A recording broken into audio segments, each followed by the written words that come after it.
Alright folks, thanks for coming. We're gonna shift gear to quadratic equations. Alright. We're still in algebra 1. We're still under polynomials in one variable. But notice that quadratic equation is a form of polynomial. Okay? It's actually a trinomial. A quadratic equation is a trinomial. Just like, when we did the linear equation, I told you I didn't mention the word polynomial, but a linear equation is a polynomial. It's actually, the linear equations we did had about three terms, okay? So it was a trinomial. This time, we're also dealing with a trinomial. I'll show you why. Because it's a linear equation. Well, before we continue, please subscribe to my channel, like and share this video. If you have any questions or comments, leave it under this video, okay? I will get to them.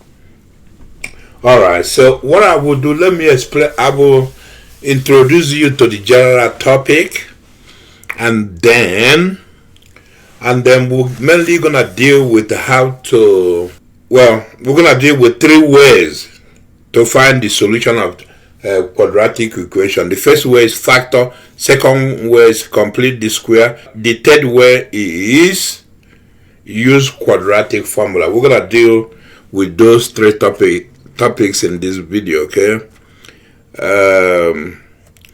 One more thing I want to say, this is just to introduce a general introduction to quadratic equation. When we go to algebra 2, we're gonna also deal with quadratic equation extensively. We're gonna cover it more there than here, okay?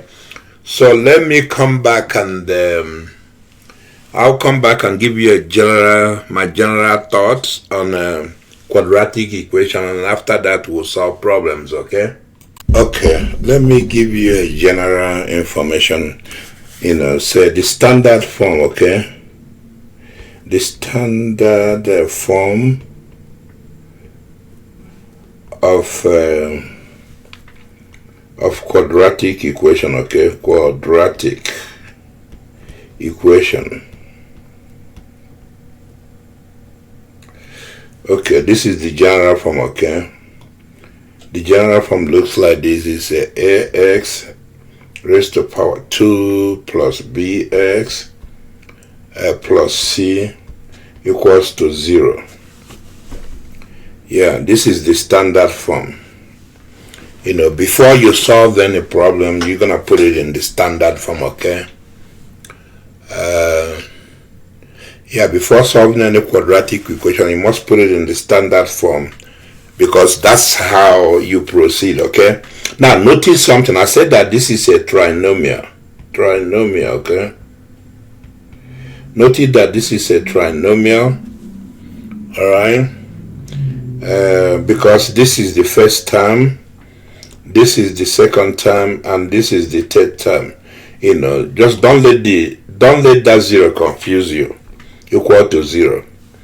The equation we're concerned with is that and there.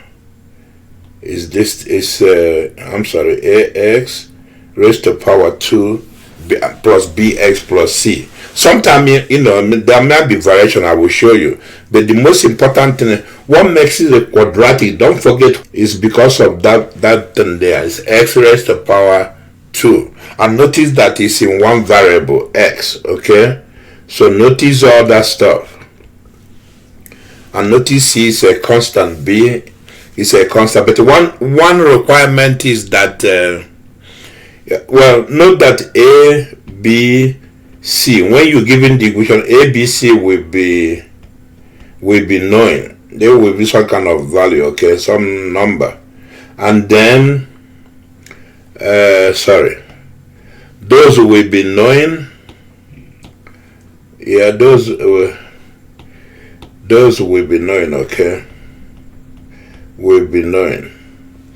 Or you can say there are knowns, okay? And then another requirement is that A cannot be equals to 0, okay? Because if A is equal to 0, then we don't have a quadratic equation. It's not quadratic equation anymore.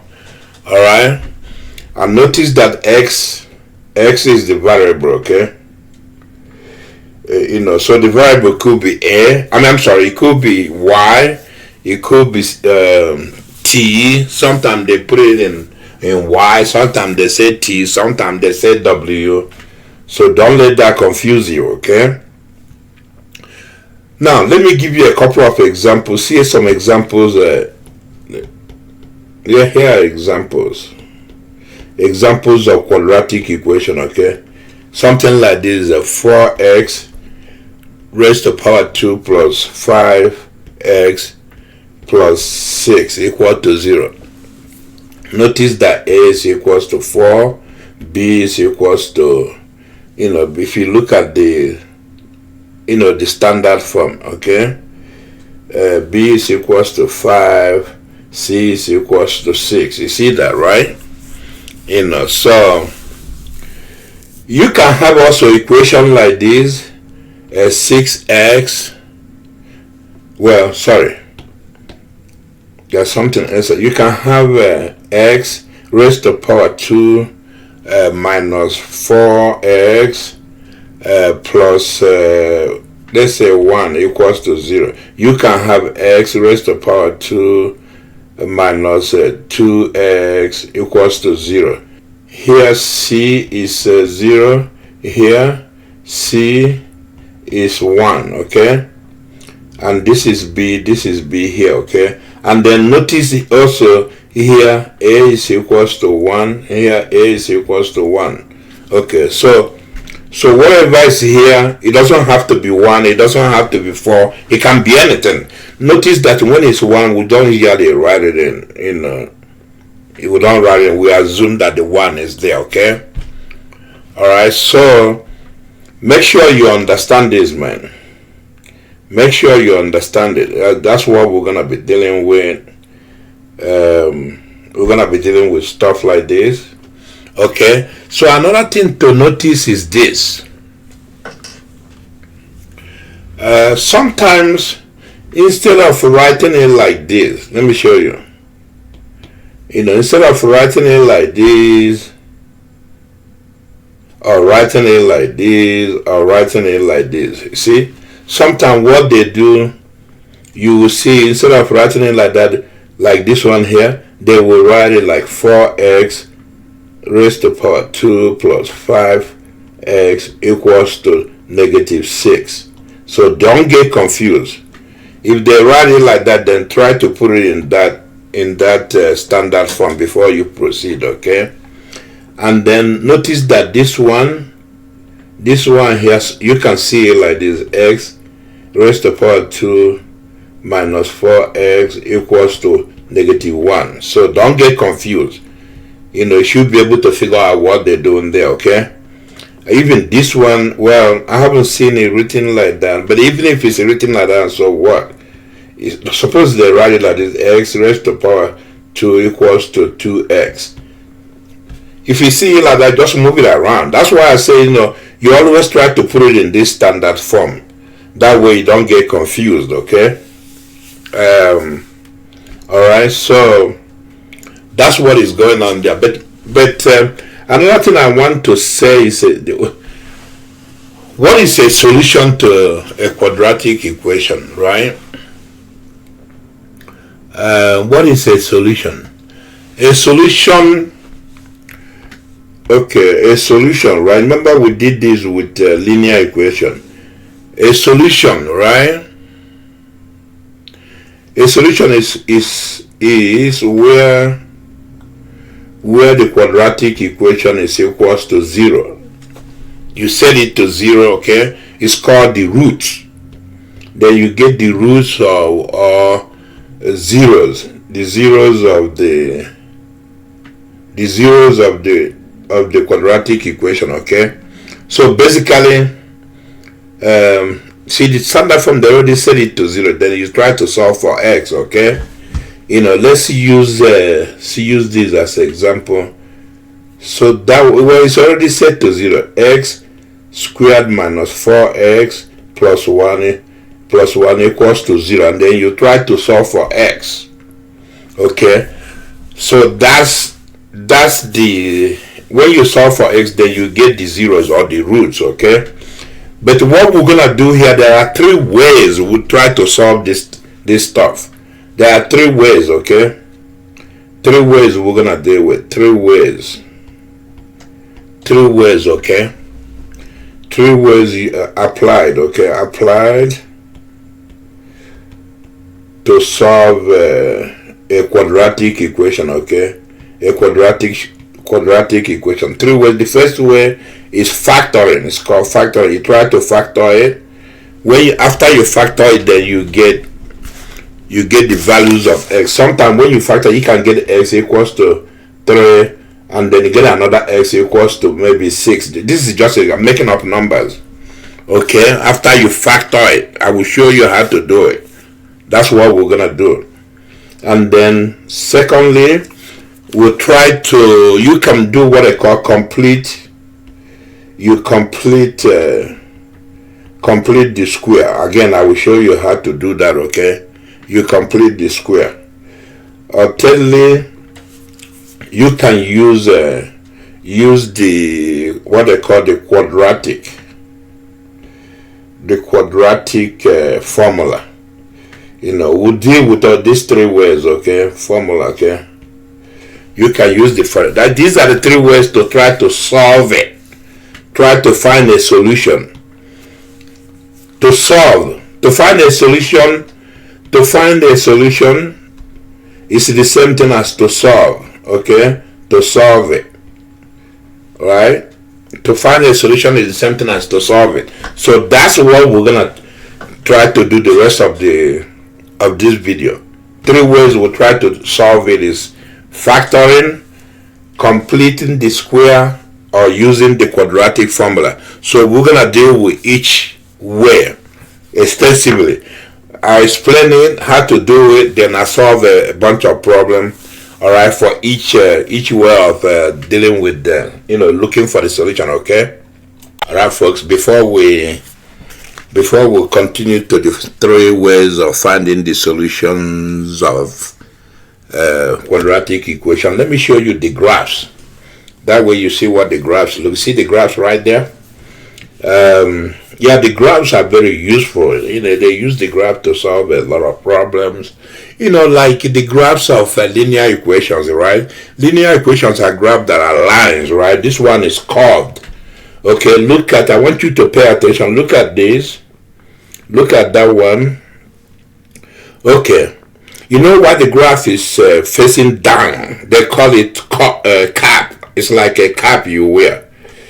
When it faces down like that, they call it cap.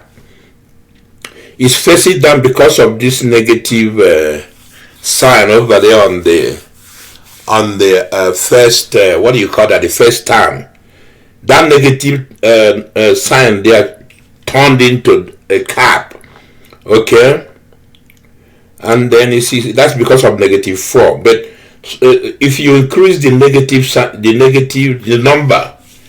If you increase the number on the what I call the coefficient of the first term, if you increase it, what it does, it shrinks the graph. You see right here. See how the graph shrinks a little bit.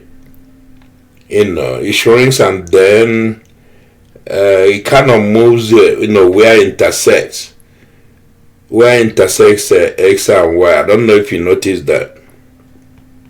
Of course, if it shrinks, it will move it. All right. And then notice keep going to the right side. You see this one here? In this one, B is equals to 0, C is equals to 0. You see what it looks like? It's like they're all parabolas, what they call parabolas, right? You heard about that before. All these graphs are called parabolas, okay? Parabola. Each of them is called that. But anyway, you see, when B is equals to 0, C equals to 0, it starts at... it still looks like a cup. I'm sorry, like a cap. But it starts, it intersects x-axis at 0. You see that, right? Okay. Now look over here. I think what I did is, you see right here, there is no, A is -1, okay? But look over here. I changed it. A is negative 40. Like I said, you see what it does? It shrinks the graph. It makes it smaller. And look over here. A is negative 4. You see, it kind of expands it a little bit. On this one here, it expands it a lot. Now, here is the thing. If A is positive, A is equals to positive number, the graph, opens up. It's called, they call it cup. Cup like the cup you used to drink something. So this one over here is called cap because it looks like cap you can wear. And this one here is called cup. Okay. You see that, right? Okay, notice over here, B is equals to 0, C is equals to 0, okay? And then look at this one. What I did is B and C are not 0. You see, it's still a cup, but it kind of shrinks. It shrinks a little bit because A is a little larger. See, A is 5. Okay, over there A is, basically here A is 1 plus 1. Over here A is plus 5. So you see that, you see the difference, right? Make sure you look at the graph and check them out. This kind of graph, they're very useful in solving problems, especially application problems. For example, let's say you stand over here. You're standing here. That's you right there. That's your hands. That's your head. And you throw something. Let's say you kick a ball. That's your leg there. You kick a football. We call it football, but they call it here in America soccer. You kick it, it goes like this. You go up, it comes down. You see, that's a parabola. So with that, you can be able to solve the problem. Find out where the highest point and then the lowest point, you see. So other projectiles go like that. A projectile can start here, it goes up, and then it comes down. Okay? So that's a parabola. That gives you an idea that, this stuff is involved. The graph of a quadratic equation is involved in a lot of problems, man. You can model a lot of problems with quadratic equation, just like we did with linear equation, okay? Alright, so let's, I think that's all I'm going to say about the graph. Let's kick it out. We'll go to factoring quadratic equation, alright? Alright. You recall that I said that now we're going to do factoring, right? The next thing is factoring. Recall that I told you that to solve a quadratic equation means to find the roots. You equate it to 0 and you find the roots, right? Finding the roots is the same thing as finding the zeros, okay? Alright? Okay, finding the root is something as finding the zeros. So basically, what we're trying to do, we set this to 0, and then what normally happens, we're looking for, I'm just going to show you what we're looking for, then I actually solve it. We're looking for something like this, x, because you remember that equation is in one variable. We're looking for x, that's what it means factoring it. We're looking for m, let's call it m. M is a constant, and we're looking for another n, like in Nancy. It's another constant, and then when we multiply it, it will equal to 0. So then when we solve it, m and n will be the roots. They are called the zeros of that polynomial. So when we do it like that, we say x plus m equals to 0, or x plus n is equals to 0, and we'll solve each part. We'll say x equals to negative m, or x equals to negative n, and then we'll solve that quadratic equation. That's the idea behind all that stuff, okay? But let me clear that. I cleared the equation too, sorry. So let me clear that. We'll have x squared plus 5x plus 6, okay? You set it to 0. Now, I'm going to show you how I factor it. The stuff I just cleared is factored form of that. You factor it and then you can solve for x, okay? Usually there are two x. X equals to m, equals to negative m, x equals to negative n, like Nancy, okay? So, but we need to actually solve this. How do we proceed? Well, different books have different ways. You read different books, you see different things all over the place. I'm going to show you the method I learned when I was young. Like I said many times, when I was young, I went to a very good high school, expensive high school. We had good teachers from India. We have math teachers from India, a couple of them. So I learned from them. So I'm going to show you what I learned from them. It always works for me, you know. If you see another method that you like, you can do that method to factor a quadratic equation, okay? So basically, the way you do is you draw this big X like that, okay? And then you see the first term of the quadratic equation is that. That's the first term. And then the last term is 6. So what you basically want to do, you take x squared. You want to get the factors of x squared. You break it apart into each factors. You put it here. Let's not write with red pen. You put x here, x here. Those are the two factors of x squared, because if you do x times x, you get x squared. You see that, right? So those are the factors. So you put it right there in that those wings, right? And then you do the same thing with the last term, which is 6. You break it apart into the factors of 6, okay?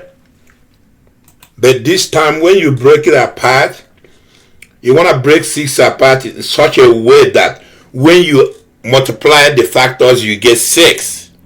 And you gotta get positive 6, because what you have there is positive 6. There's a positive sign here. When you break it apart, you multiply the factors you got from breaking it apart, you get positive 6. But when you add the same factors, you get positive 5, like that right there. So that's the idea, man. All right, that's the idea. That's what we're trying to achieve. So let's break 6 apart. 6 times 1, it will give you 6, and then 1 plus 6 is 7. So that won't work. What of let's see, what of 2 times 3 will give you 6, right? So that will work. So you put 2 here, you put 3 here. You know, it doesn't matter if you put 3 here, and put 2 here. But depending on the situation of this and the situation of that, sometimes it matters, you know, whether you put 2 here or you put 3 here, okay? We'll get to that. We're going to get to such an example. You know, you will see. But for now, we don't have to worry where we'll put 2 and where we'll put 3. Okay? Now, what happens is once you put it like that, you have to check, make sure it works out. So you say, I'm going to do the arrow like this. That way you can see what I'm doing. See, do the arrow like that. You say 3 times x, right there. 3 times x. What do you get? 3 times x, you get 3x, right? So you put it out of the way. You just this is a way to make sure you're doing it right. And then you go like this. 2 times x. What do you get? You get 2x. And you add that. What do you get? 5x. See? That's 5x right here.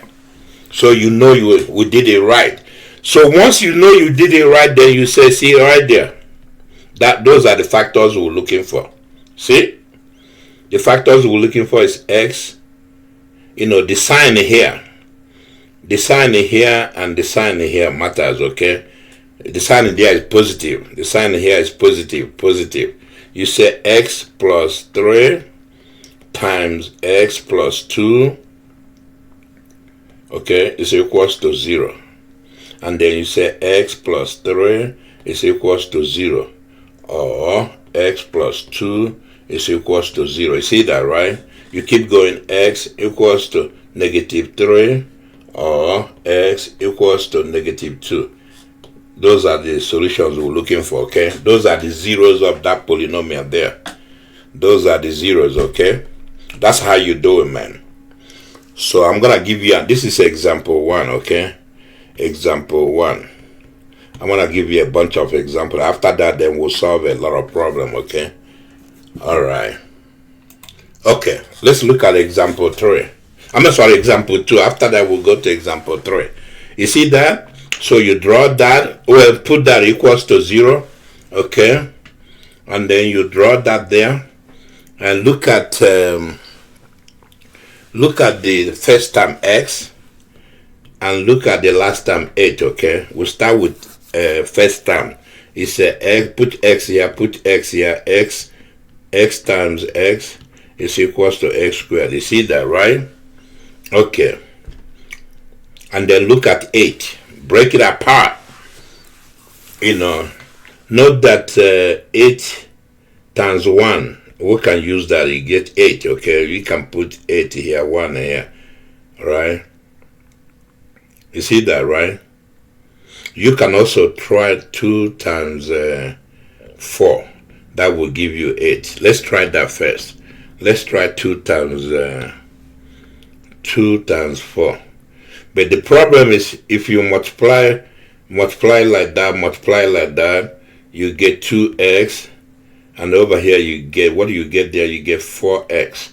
If you add them together, what do you get? You get 6x. So that's not what we're looking for, 9x. So you said that won't work, okay? 2 and 4 won't work, even though 2 and 4 are factors of 8. So we'll try 8 times 1. Okay, we'll put 8 here, and we'll put 1 here. We'll say 8 times over here, 8 times x, 8x. We'll say 1 times x, we got x. You add that, what do you get? 9x. So that's what we're looking for. So that one works, okay? So those two factors will work. We're just trying to find out the factors we need, okay? Okay, so once we get it, and then we'll go like this, like that. You see that, right? And then it's x plus 8. You're taking care of the sign there. Plus 1 is equals to 0. Okay, x equal, I'm sorry, I'm jumping the gun. Let's do it, slowly. X plus 8 equals to 0, or x plus 1 equals to 0, x equals to minus 8, or x equals to minus 1. That's what we're looking for. Those are the zeros of the polynomial, okay? Alright, the zeros of the quadratic equation, So let's do the next, what is that number? What is that number there? We do number example 3, okay? Okay, let's move on to example 3. You do that, or you set it equals to 0, okay? And then you do that. You put x here, you put x here. X times x is x squared. Okay, then we'll do this one. What are the factors of 15 we can use to make sure when we add both of them, you get to negative 8x. Okay, think about this. Think about, we see 5 times 3. Well, let's say 5 times 1, okay? I know it won't work. 15 times 1, sorry, is equals to 15, but it won't work. Because we'll put 15 here and put 1 here. We'll do all that. We're going to end up getting positive 16 here, okay? So it won't work. I know it won't work, you see. Because you see, like I said, that will guide you how you break this thing apart. So we'll say negative 3 times negative 5. It will give you 15. You see that, right? Okay. But notice if we put negative 5 here, negative 3 here, it will work. Let me show you. You multiply things out like this. Multiply things out. x times negative 5, you get negative 5x. Over there, x times negative 3, you get negative 3, okay? Negative 3x. You add those together, what do you get? You get negative 8x. That's what we're looking for right there. Okay? So once we know we got it right, so we proceed. We'll proceed with this. We'll have x negative 5, you see it? Times x negative 3 is equals to 0. And then we'll have x negative 5 equals to 0, or x negative 3 equals to 0, or x equals to 5, okay, or x equals to 3. See that, right? That's what we're looking for, and we're done solving that one.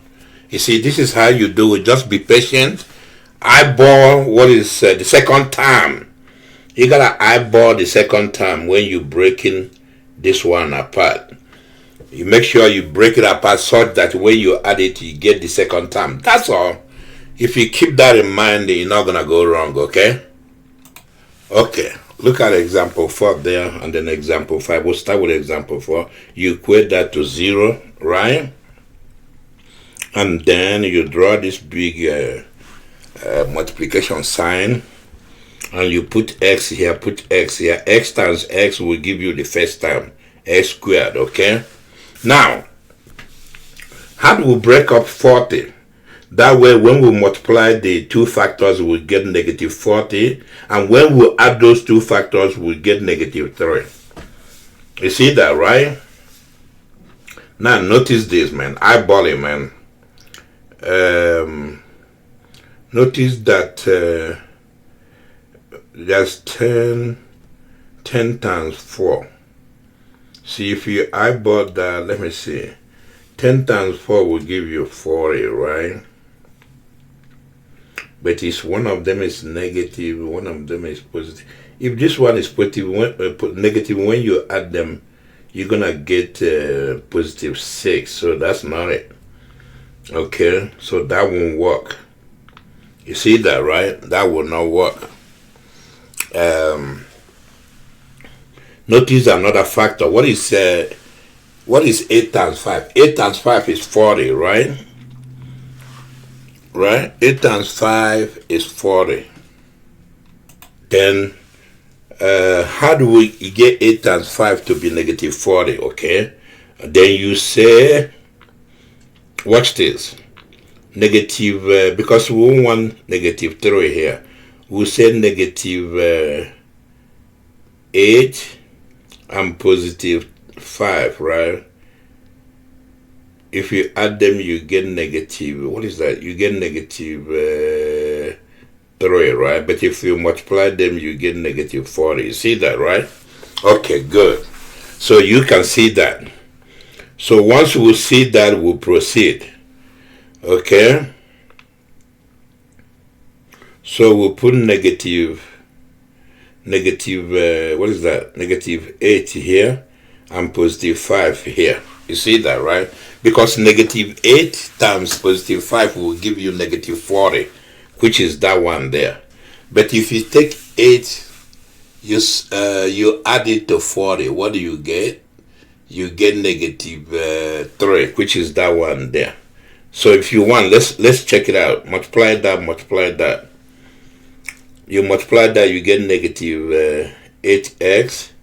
You do that, you get positive 5x. And you add those two together, what do you get? You get negative 3x. You see that, right? So we did it right. Okay, we did it right. So then you say this and that.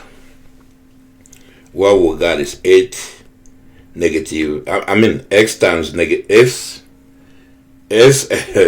subtract negative 8, x add negative 5 is equals to 0. That gives you x negative 8 equals to 0, or x positive 5 is equals to 0, x equals to 8, or x equals to negative 5. That's what we're looking for right there. We're done. You see that, right? That's it. So let's do the other one. Let's do this one here. Example 5. So we'll go like that. Now notice that there's 2 there. The first time got 2 in in the front. That's A. A is 2 there. That's okay. A is 2. You see, right? That's okay. I chose that on purpose. That way you know there's nothing wrong with having a number there. Everything we'll be doing actually has 1 in front of x squared. But this is okay. Because what you do, you break it apart the way we're breaking the other one apart. You do x. You do x like that. You do x. And then you do 2x. If you multiply both of them, you get 2x squared, right? Okay, good. And then, so we'll break it apart, right? Okay, so what we're gonna do,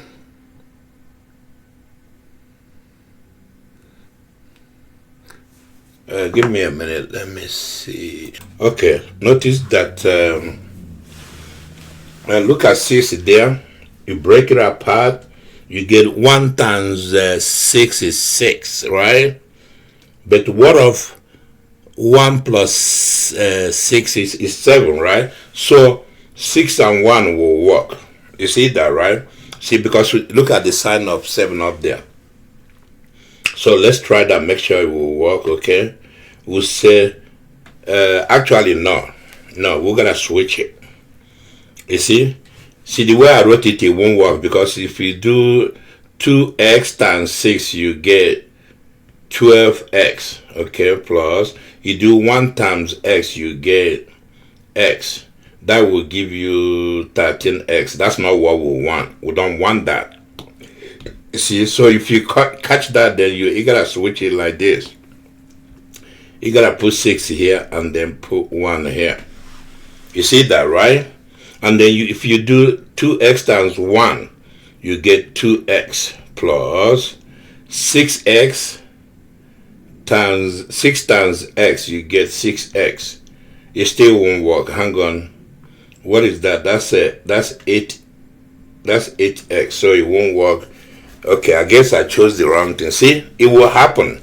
If something happens like this, then you know you gotta try again. That's all you gotta do. I'm glad it happened. That way you can see that won't work. This won't work. We'll try another thing. See, when I did it in my head, it worked. I said 6 times 1 is 6. 6 plus 1 is 7. But I didn't take care of that. I didn't put that into consideration. I didn't put this thing here into consideration. So what we're going to do, we'll try something else. Let's try 2 times 3 is 6, right? Okay. If we put 2 here, we'll get 4x. If we put 3 here, we'll get 3x. 3x plus 4x is 7x, so it will work. We'll put 3 here, we'll put 2 here. Okay, we'll multiply that, we'll say 4x plus 3 times x, 3x, and it will give you 7. You see that, right? You see? So, all this stuff is trial and error. You just go. So, once you get it, everything else is easy. So, this is what we're looking for. X plus 2. Okay. Don't let that confuse. It's not 3, it's 2. And then, I didn't set it. You gotta set it to 0. X, 2x plus 3 equals to 0, okay? Then it says x plus 2 is equals to 0, or 2x plus 2 is equals to 0. You see that, right? You know. So you do that, what do you get? You get x equals to negative 2, or x equals to negative 2 over 2, which is the same thing as negative 1. So you get x equals to negative 2, or x equals to negative 1. That's what we got right there. You see it, right? Okay, so we're done with that. Okay, here's an example 6. After this, we'll go solve some problems, okay? Now, what do? You go like that. Look at that. Look at the leading term there. It's x times 6x will give you 6x squared. You see? That's the leading term. And then what of the other one? You gotta be careful now. See? You wanna be able to get two terms that will multiply, they give you -1. When you add them, you get x. You see that, right? So, you see that. So you gotta be careful on this one. Actually, you know what? I think what I did, it will not work. I have to break that one apart too. That will not work because of the situation. See, you start, if you see a problem, just change the factors. Let's say put 2 here, put 3 here. 3x, okay? 3x times 2x equals to 6x, right? 2x times 3x. Sorry, 3x is equals to 6x squared. You see? You see it, right? Okay. So, then here, we see 1 times -1 will give you -1, right? Because you see, 1 times -1 times 1 will give you -1. That thing there. But if you add both, well, the thing is you cannot add it here. You have to put it here to add it. You have to put it here to see which one comes out right. Okay? So you're going to have to do a trial by error. You only got 2 choices, man. You know, so you can't mess it up. You have 2 choices, you're exhausted, right? So, but if you eyeball it, you can almost see it. Alright, so if I put if I put 1 here and -1 here, watch this. Okay, so you can pretty do the math in your head. If you multiply 2x times -1, you get -2x. If you say 3x times 1, you get 3x. If you add those two things, right, what do you get? You get x. See? So this is what we're looking for here. Let's clean this up. That's what we're looking for right there. That's what we're looking for right there. Right there. So we got 2x plus 1. Actually, I didn't set this to 0 again. Times 3x -1. You see that? Set is equal to 0. So you say 2x plus 1 equals to 0. Or 3x -1 is equals to 0. You keep going. Okay, so you say 2x equals to -1. X is equals to -1 divided by 2. Or, you see it, right? 3x equals to 1. X equals to 1 over 3. See it, right? So that's what we're looking for there. That's what we're looking for there. We're done with that. So this is how you do it. Now I'm going to go solve a bunch of problems, okay? I think we'll have enough. Make sure you see what I'm doing.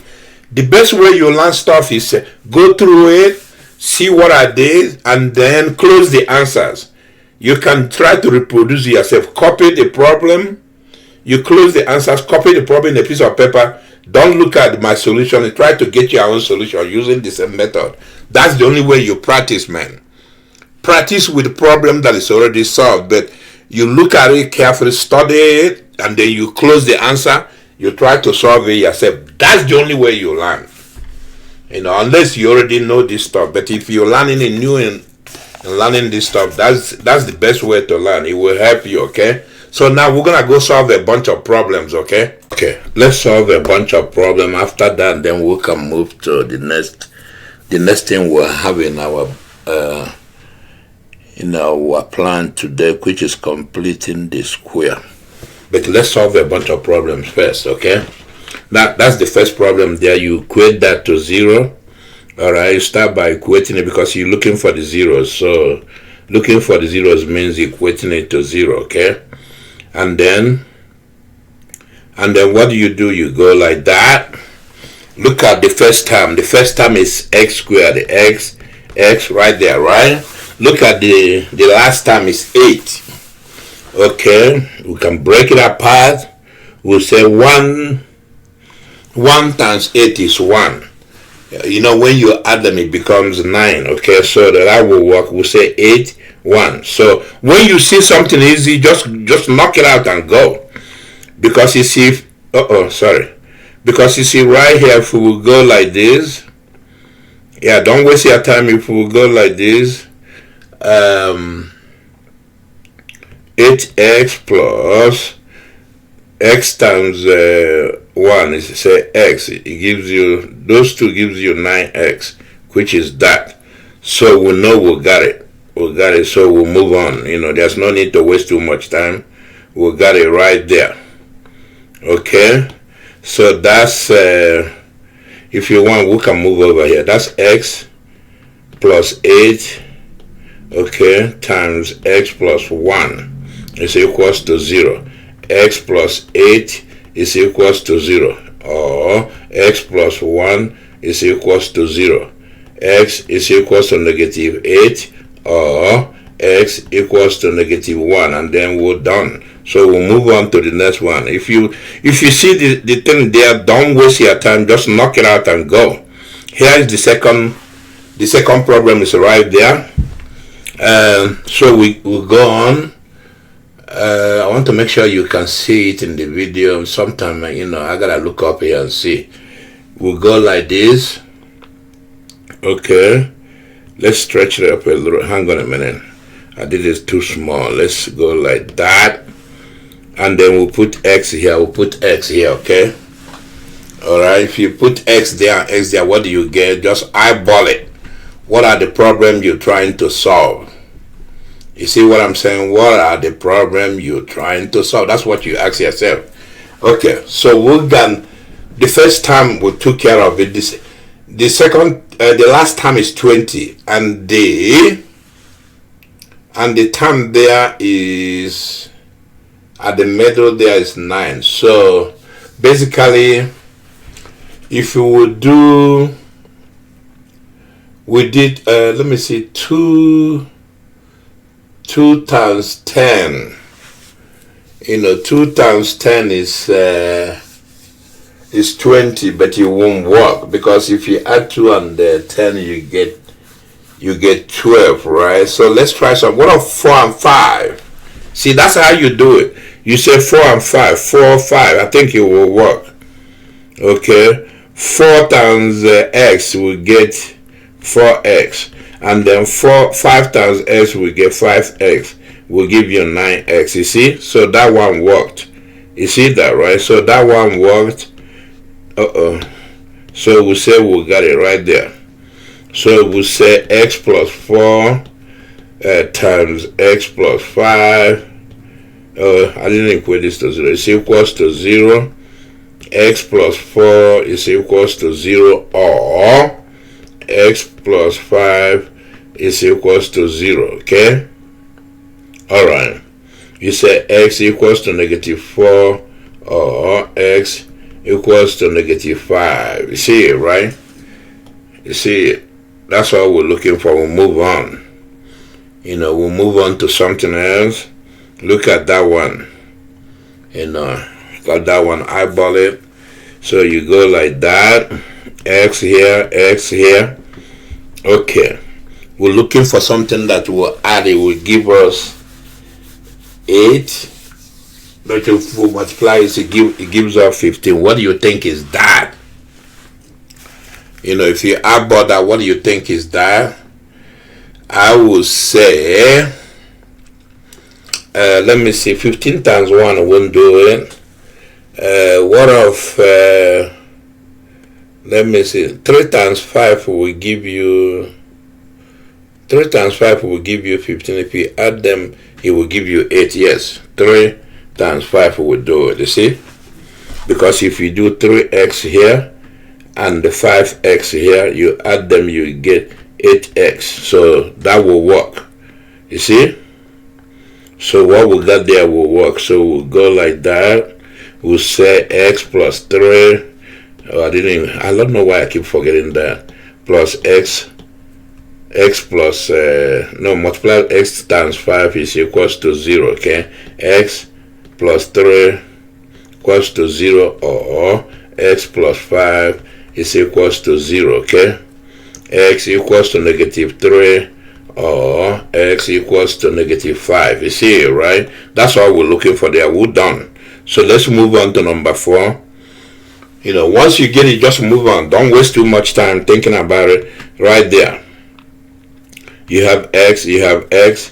We're looking for something to add together. Give us 6. 4 times 2. 4 times 2 will give you 8. You see that, right? 6. That's it right there. Because if you say 4 times x plus 2 times x, what do you get? You get 6. 6x. That's it right there. So that will work, okay? Alright. So we know we got it right there. X plus 4. This is equals to 0x plus 2 is equals to 0x plus 4 equals to 0, or x plus 2 equals to 0. X equals to negative 4, or x equals to negative 2. And then we're done. We'll move on. What of this one here? You see, so I want to knock out as many as I can. That way you can see, the way I solve the problem in action, okay? So let's move on. Okay, see number 5 right there. Okay, so you proceed. Look at x here, x here. Now, this one is a little tricky, man. But you see, look at it. 4 times 5 is 4 times 5 is what? It is 20, right? But notice that we're looking for positive x there. So basically, you have to choose which one you want to be negative. I will say choose 4. Negative 4 times positive 5 will give you negative 20. And then when you cross multiply, you have negative 4x plus positive 5x. You add them, it will give you x. You see? You see it, right? So you have to be, some of these things you have to solve in your head. Eyeball it and solve it in your head, okay? So this is x minus 4. Okay, x plus 5 is equals to 0. X minus 4 equals to 0, or x minus plus 5 equals to 0. Okay, x equals to 4, or x equals to negative 5. You see it, right? So like I said, once you get hang of it, move on. Don't waste too much time worrying about it. Let's go to number 6. Number 6, you see right there, right? So I like them when they have that negative somewhere. Number 6 is look at it, eyeball it there. You go like that, x. You see it, right? Now when we add something, we want to get positive 4. So that tells me if I do, let me see, negative 1 here and positive 5 here. You see that, right? Because when you multiply negative 1 and positive 5, you get negative 5, which is here. Then when you add them, you get that. If you don't see that here, it's negative x plus, what is that, positive 5. You add them, right? I'm sorry. You don't need that one. Well, yeah, you need it. Negative, let me see. Yeah, no, you don't need it. That's, if you add them, what do you get? You get 4x. That's what we're looking for. You see that, right? So basically, we're done. Right there. Equate that to 0 right there. So you get x minus 1 times x plus 5 is equals to 0. X minus 1 equals to 0, or x plus 5 equals to 0. x equals to 1 or x equals to -5. You see it, right? Yeah, we don't have anything there. We're done with that one. So nobody's paying us to stare at the problem. So this is the next one there. You see the next one there. So we will say, we'll proceed the way we've been doing it, okay? Nothing to be scared. You just go like that. You put x here, you multiply both of them, you get x squared for first time, okay? The last time there is 56. How do you break that apart? You break it apart to get -15 there. Okay, this one is a little tougher, man. So what are you gonna multiply together to give you 56? I think 7 and 8 will give you what is that? Positive 56? Yeah, 7 and 8, right? You know, break it into 2, you get 7 and 8. You know, so 7 times 8 will give you 56, right? So to get the negative, one of them, hang on a minute, 7 and 8. Actually, both of them have to be negative, right? You see, because -7 times -8, then we'll give you positive 56. I was thinking one is negative, one is positive. No, both of them gotta be negative to get positive 56. When you add them up, then you get, see that? You get -15. If you down check, -7x plus, okay, plus negative what? 8x. What do you get there? If you add those, you get -15x. You see, right? That's what we're looking for. So we're done with that. Basically, once you get to that point, you're done with the problem. You gotta just do the formalities, okay? So you say right here, you say x -7 times x -8 is equals to 0. X -7 is equals to 0, or x -8 is equals to 0.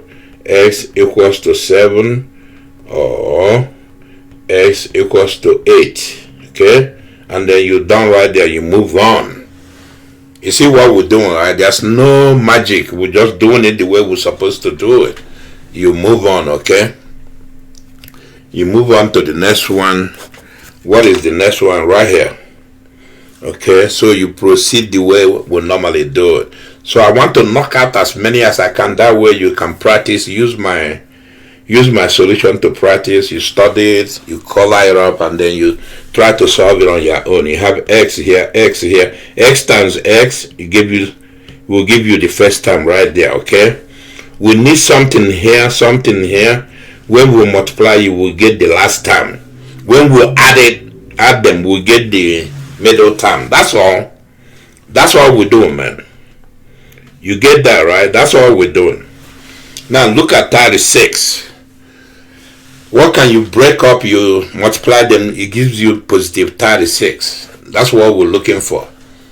Suppose you try, let me see. 4 times 9 is 36, right? Right? 4 times 9 is 36, yes. Now if you add 4 to 9, you get 13, but we want negative 13. So both of them gotta be negative to work. Negative 4, negative 9. You multiply them, you get positive 36, okay? If you done that, just check it out. Negative 4 here, x, okay, plus negative 9 times x is negative 9x. You see that, right? You add them, what do you get? You get negative, let's see, negative 13x. You see, that's what we're looking for here. Okay, so we did that, right? Since we know we did it right, we'll go like that. We'll go like that. And you gotta set that equal to 0. We'll go x negative 4 times x negative 9, both equals to 0. We'll say x negative 4 equals to 0, or x negative 9 equals to 0. We'll solve x equals to 4 or x equals to 9, and then we're done. So we'll move on, man. It's nothing to be wasting time. We'll move on to the next one, okay? Look at the next one there. That's number 9. All right. We'll knock out as many as possible, then we'll move on to something else. What is this? Number 9, eyeball it. Eyeball it, what do you see? I mean, we've done this 200 times, right? So there's nothing to be scared of. We'll knock it out too. Look at that. Okay, so you go like that. X here. What? Look at that. You see? 5 times 6 is 30. But you got negative 30. So one of them has to be negative. Right? And the other one positive. But look at what we're looking for. We're looking for negative x. So that tells me that negative 6 is what we need. Then plus 5. It has to be plus 5. When you multiply them, you get negative 30, okay? You see that, right? But then, I mean, if you doubt, check it here. You get negative 6x plus positive 5x. When you add them, what do you get? You get negative x. That's what we're looking for here. So basically, we're done with that and set that to 0 there. Don't forget. And you get x negative 6 times x plus 5 is equals to 0. X negative 6 equals to 0, or x plus 5 equals to 0. X equals to 6, or x equals to negative 5. And you see, we're done there. We move on. We don't want to waste time. When we're done, we're done. We just move on to something else. Okay, so look at that. This is example 10.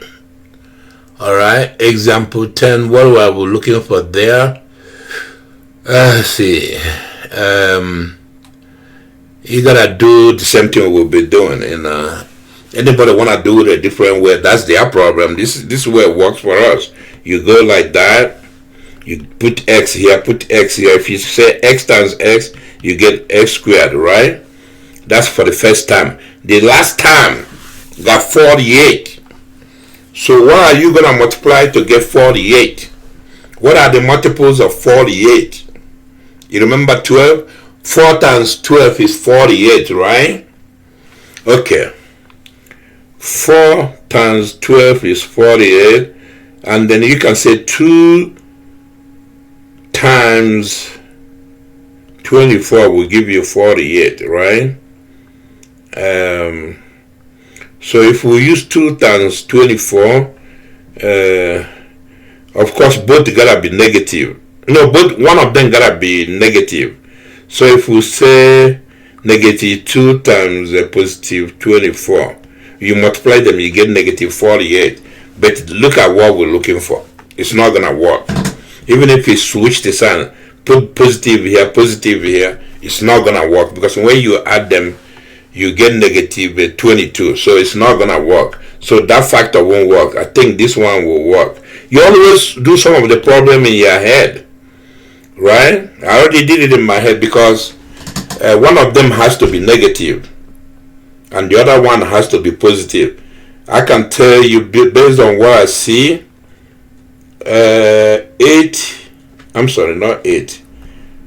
12 has to be negative, 4 has to be positive, because when you multiply them, you get negative 48, but then when you add them, you get negative 8. You see that, right? So if you don't see that, let's do it. Let's work it out. Negative 12 times x, you get negative 12x. Okay, plus 4x. Okay, you add them, what do you get? Negative 8x. That's what we're looking for. So that thing will work. This one here will work. Okay, so you say x negative 12. Okay, x plus 4. I mean, if you switch it around, it won't work. If you put negative here, let me show you, put positive here, it won't work. Because then if you multiply it out, right, you were gonna get positive 12x and you get negative 4x. Negative 12x and positive 4x will give you positive 8x. That's not what we're looking for, see? So this has to be negative, this has to be positive. Okay, so you do like that, equate it to 0. X negative 12 equals to 0, or x plus 4 equals to 0. X equals to 12, or x equals to negative 4. And then we're done. We'll go to the next one, man. So nothing to worry about that. We're done. You know, when we're done, we're done. We'll move on. Okay, we don't waste time. Alright, because we got other stuff we gotta cover. Okay, look at that one. Look at that one. What is there? You see what is going on there? You see right there, you got 45 right there, you know. You got a higher number right there. Both of them, you see, the middle term and the last term, they're both negative, and so what? It doesn't bother us. So what can you multiply together to give you 45? You can say 45 times negative 1 will give you negative 45. Okay, that's what we're looking for. But will it work? No, it won't work. Because if you add those together, you're not going to get 4.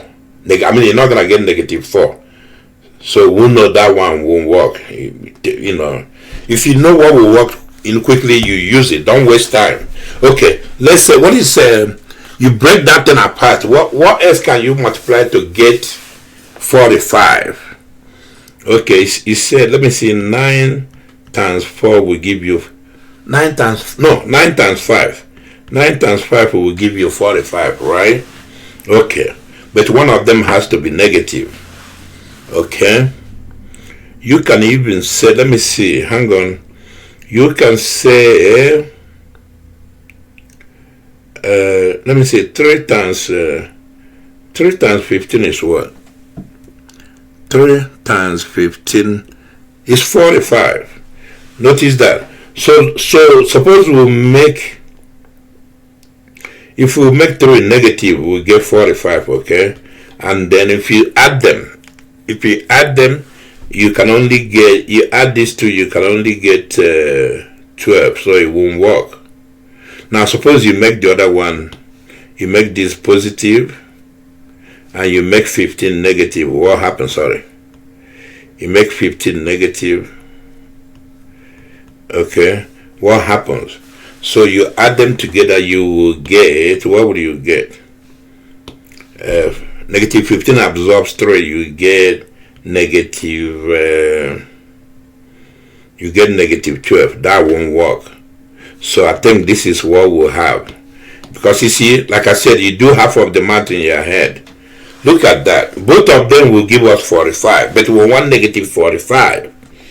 And we want, when we add them, we'll get negative 4. You eyeball it, you see. So 9 has to be negative. Because then when you add it, you get negative 4. You see that, right? Let's try that. I said 9 has to be negative, okay? 9 has to be negative. So equate that to 0. Equate that to 0. Go like that. X times x is squared. Okay, 9 negative. What is that? 4 times 4, yeah. 4 times 9, alright? I hope I didn't mess up. 4 times, is it 5? 5 times 9, sorry. 5 times 9, not 4. Okay, it's 45. Sorry, it's 5. Alright. Now, positive 5 times negative 9 is negative 45. So that satisfies that. When you add those two, what happens? You get negative 4. So that, see, that will work. If you doubt check, 9x plus 5x. You add it together, what do you get? You get 9, you get, let me see, you get 4x. That's what we're looking for here. Okay? So some of these, half of it, you do over your head. You eyeball the problem, work something in your head, see what will work, and you move on. That's all. It's no need to wasting time. If you can get it this way, you got it. It's nobody holding you against it. Alright? X plus negative 9 times x plus 5 is equals to 0.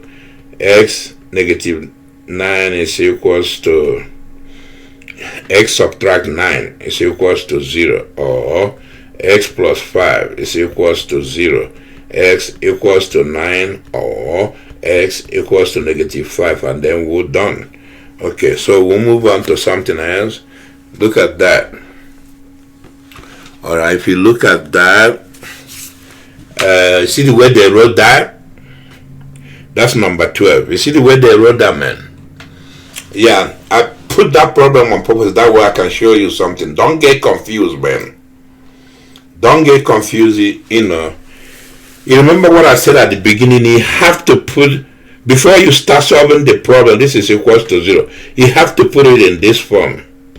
Plus b raised to power 1 plus c equals to 0. You see, it's in descending order. Descending, okay? The exponent in x is descending. You go x squared plus x. You see that, right? So you gotta write this in that format. You gotta write it as x squared minus what is that? Where is x, man? I'm sorry. I'm seeing double, man. Plus 14x minus 32 equals to 0.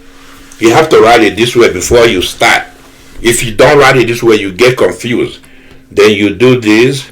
You say x here, x here. X times s will give you that.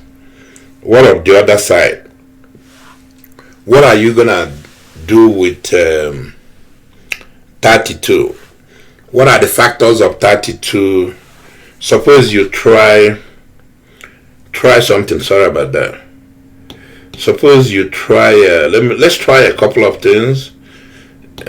Suppose you try 32 times negative 1. It gives you negative 32, right? If you multiply those together. But will it work? No, it won't work, because when you add them together, you get positive 31. That's not what we're looking for. Okay.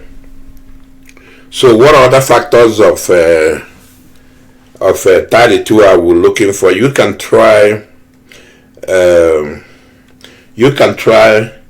2 and 16. Okay. You make this put negative. You multiply them, you get negative 32. Okay. But if you add them, what do you get? You get positive 14. So it was close, but well, yeah, it works. Actually, it works. Sorry. If you add these, you get, what do you get? It works, man. If you add this, you get, yeah, it works. It works, man. I thought that won't work, but it works. We got that one right, man. I was gonna try something else. I think that works.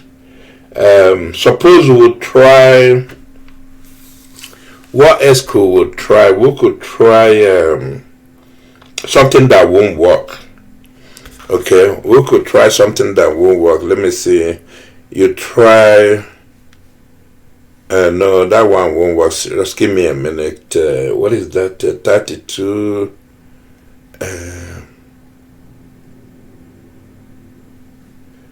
Yeah, we can try 4 times 8 is 4 times 8 is 32, right? Yes. 4 times 8 is 32, but will it work? No. This will give you, okay, say negative that times positive 8, you get negative 32. But if you add them, you add those two things, you get positive 4. So it won't work. That won't work. So it's like, you always looking for something that will work. Sometimes it's better to work from here. You know what you're looking for here, but you look at that first. Once you look at this, you look at that. It will tell you how to break up that. So we'll put negative 2 here, positive 16. X times negative 2, you get negative 2x. Okay? And then 16 times 8, you get that. You add that, what you get positive 14x. That's what we're looking for here. I'm sorry, right here. That's what we're looking for there, okay? All right. So basically that solves the problem, okay? And then we'll say that. Okay, let's clear this thing off a little bit. That way we'll have a cleaner board to work with. You see that, right? That's what we're doing there, man. All right. Right there, so you say, survey says x minus 2 times x plus 16 is equals to 0. X minus 2 is equals to 0, or x plus 16 is equals to 0. Alright? You get x equals to 2 or x equals to negative 16. You see that, right? So we're done with that. I think we're going to leave it there to do something else, okay? Like I always say, eventually I'm going to come back and solve more problem. But for now, we need to get into another stuff. That way we can finish this video. Okay, now we're going to move on to completing the square. You see the standard form of the quadratic equation there. Completing the square involves manipulating this thing here, the coefficient of x, right? That's the center of everything here. But before we do that, we'll have to get rid of this a. So the coefficient of x squared must be 1. Okay? So basically here are the steps, and then I will stop somewhere, and then I will give you a concrete example, right? But this will give you an idea what we're facing, okay? So you start by getting rid of whatever number is in front of x squared. You get rid of it by doing this x squared, dividing by a. Then you get bx, you get ba, right? Oh Lord, you get ba, because you're dividing everything by a, x, okay, plus ca. When you divide 0 by a, you still get 0, okay? That's you have to get x squared by itself. Nothing there, no number in front of it. And then after that, okay, after that, if you want, you can, well, sometimes they say move this to the right, but that's going to be a little confusing. We'll leave it there for now, because when we're doing the concrete example, I will show you. So what we'll do, we'll concentrate on the coefficient of x. The coefficient of x is this thing here. Okay, and we're gonna ignore the sign. If it's negative, ignore it. If it's positive, ignore it. Okay, and then we'll take it, we divide the coefficient of x, we divide it by 2.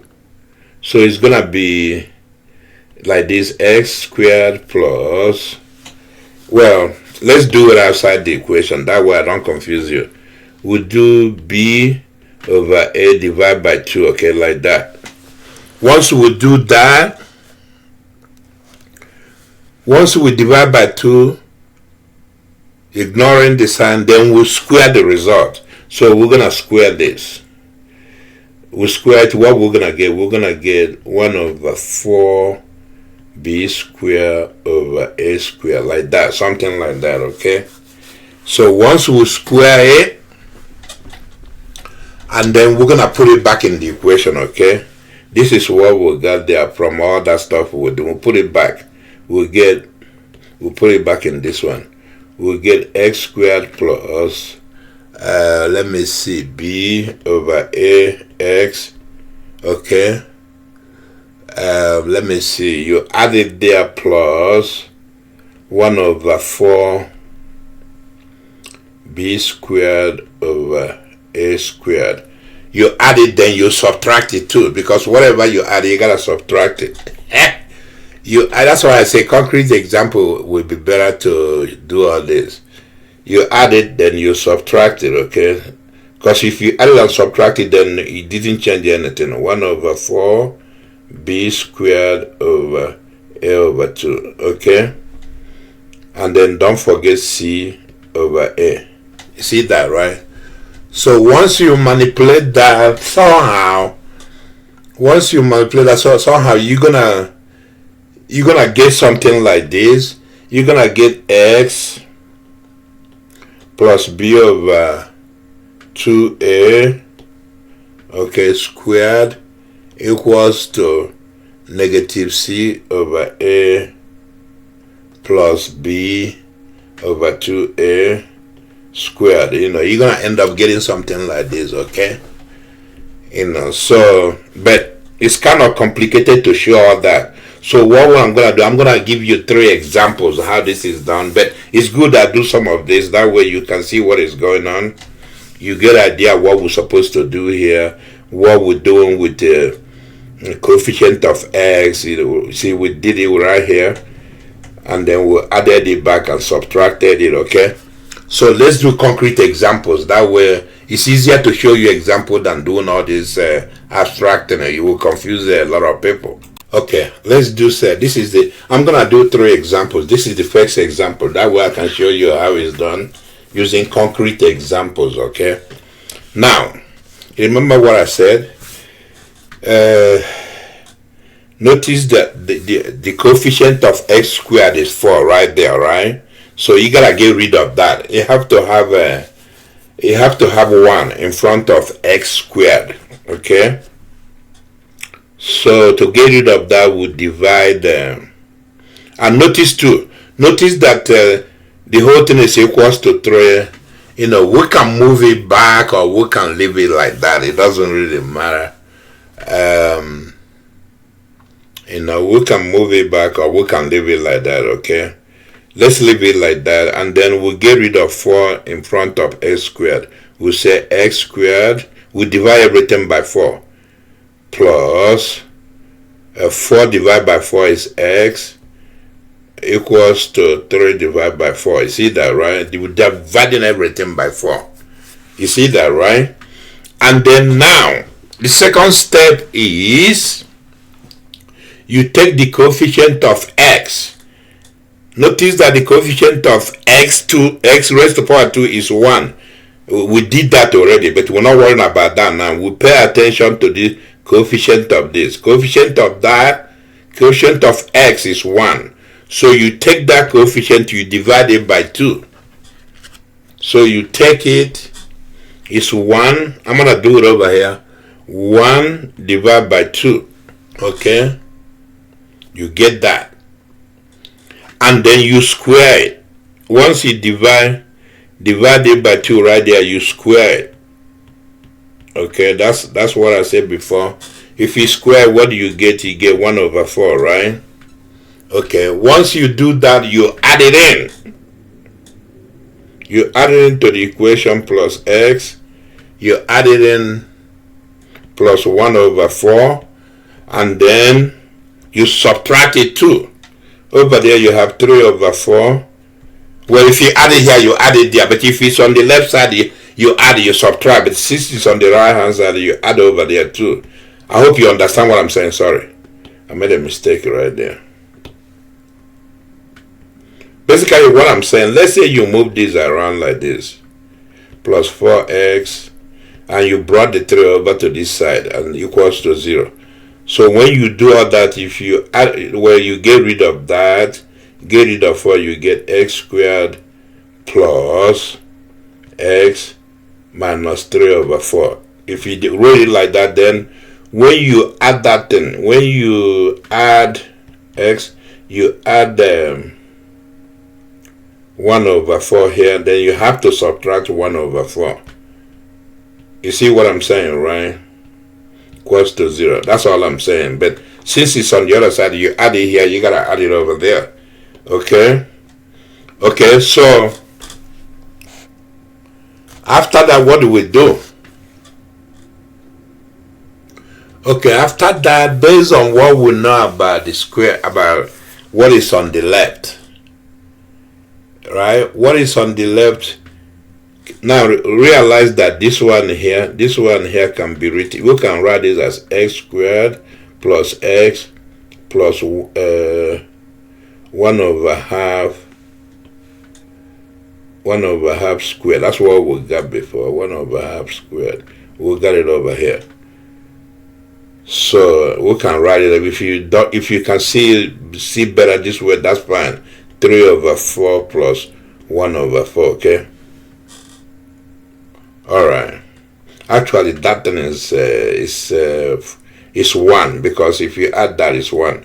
So the left side becomes x plus 1 over 2 squared. Okay, it's equals to 1. You see that, right?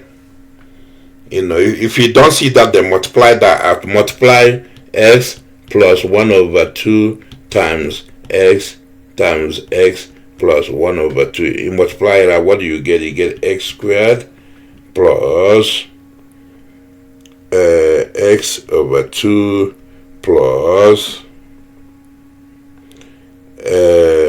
x over 2 plus 1 over 4. You see that, right?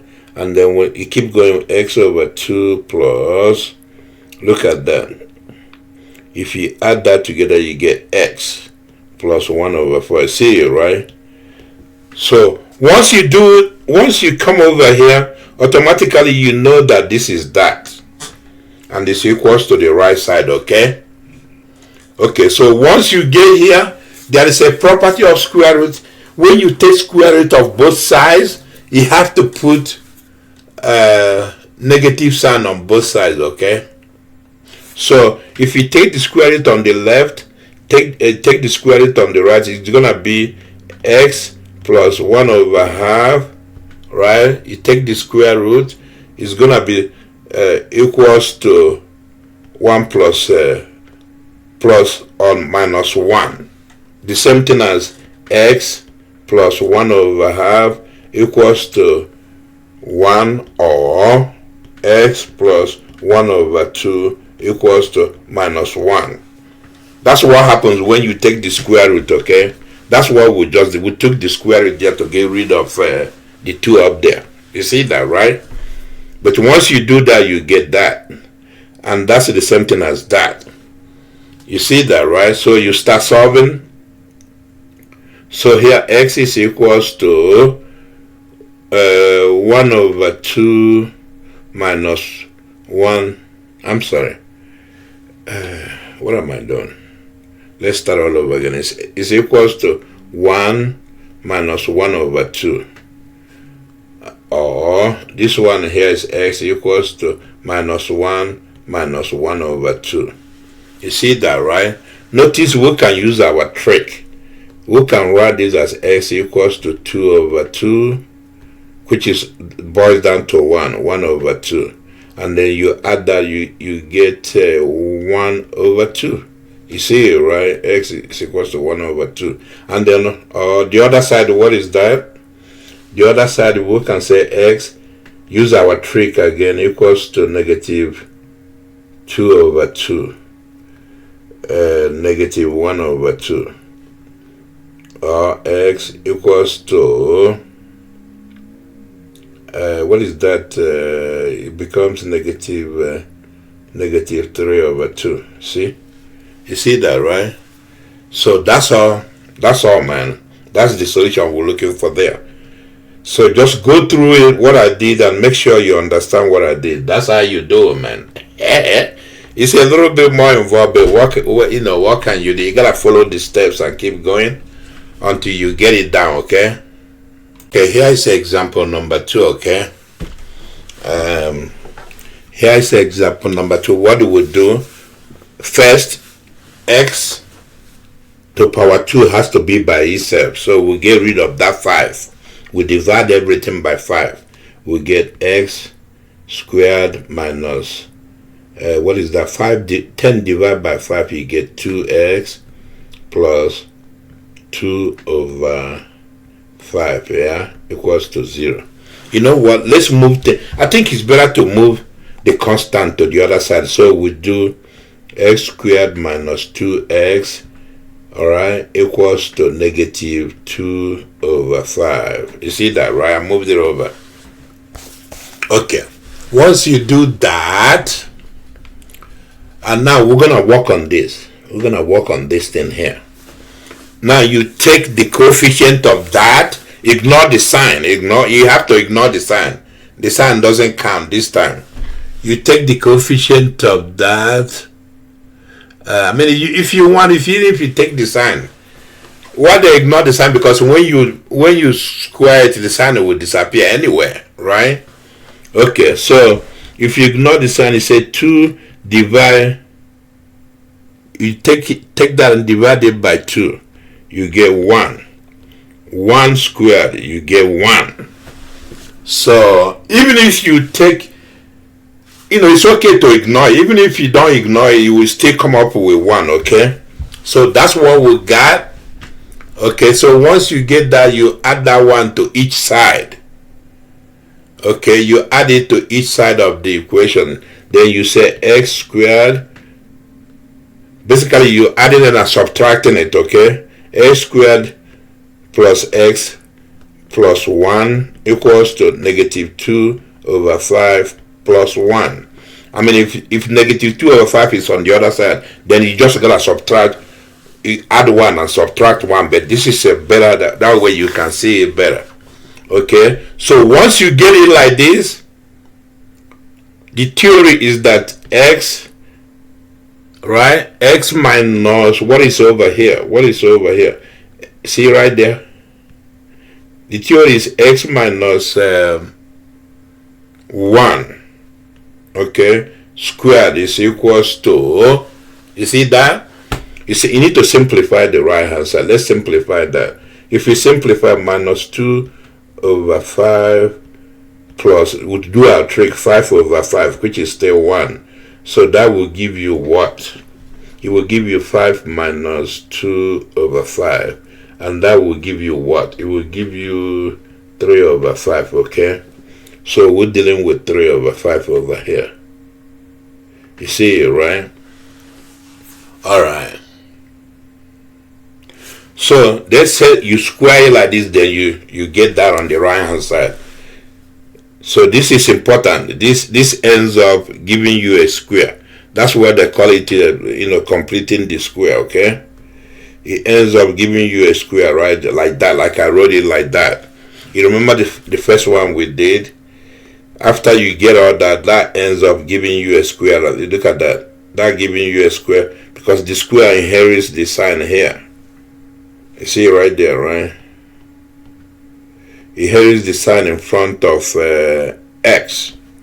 Okay, just the same thing here. It inherits the sign in front of 2x, okay? So you see, that's right there. So then you take the square root. If you take the square root of both sides, you get, so from here, after you take the square root, this is what you get. Okay, you take the square root, that's what you get right there. And then you do x equals to square root 3 over 5, okay? Or x equals to, it's 1 minus square root 3 over 5. See? That's it right there. We just leave it like that. That's what we're looking for there. Okay? Alright. This is example number 3. Let's tackle that. Alright.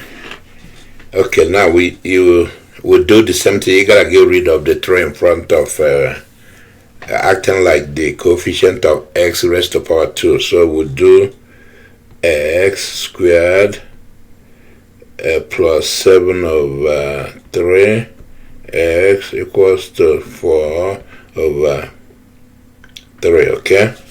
That's how we got rid of the 3, okay? And then, what is the coefficient of x is 7 over 3. So we'll take it 7 over 3. Alright, we divide it into 2. What do you get there? You get 7 over 6. You see that, right? And then you take 7 over 6. You square it. You get, what do you get? 49 over 36, yes. Okay, you see that, right? So you add this to both sides. Then you say x squared x squared plus 7 over 3x plus 49 over 36 equals to 4 plus 3 plus 49 over 36. You see that, right? Okay. So notice that the left side can be, because of the way we got this. You see the way we got that? The left side can be written as x squared, alright, plus 7 over 6. Look on the left to see why I use 7 over 6 right there. Is equals to, we're going to simplify the right side. What is that? You simplify that, what do you get? You get, you got to be careful there, man. You don't want to mess it up. So you can write the right side using our trick as 4 over 3 times 12 over 12. It changes nothing because you cross that out, you get 1, okay, plus 49 over 36. So that becomes, let me see, that becomes 48, let me see, becomes 48 over 36 plus 49 over 36. You see that, right? Then that becomes, what is that? It becomes 97 over 36. So basically the right side is equal to 97 over 36. You see that, right? Okay. So you take the square root, you have x squared. No. What am I doing? That's not x squared. That's x. Sorry about that. Remove that. What the hell am I doing? Okay. Becomes like that. 7 over 6 is equals to plus minus. Let me say plus minus square root of 97 over 36. You see that, right? That's all. Okay. You can even write it like this, plus or minus. Because if we take the square root of the top, square root of the bottom, you get square root 97 over square root of 36 is 6, because 6 times 6 is 36. You see that, right? You can write it like that. Okay? And then it becomes x,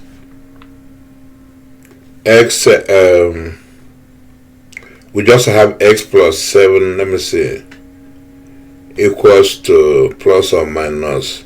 I'm just rewriting what we arrived at, 97 over 6, okay? So it's something as x plus 7 over 6 equals to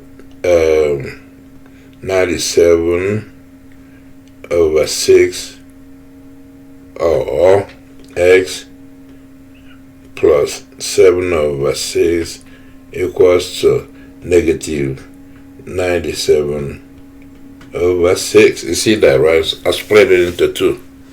So if you do all that, then you get x equals to, oh Lord, equals to 97 over 6 minus 7 over 6, or x equals to 7 over, let me see, hang on,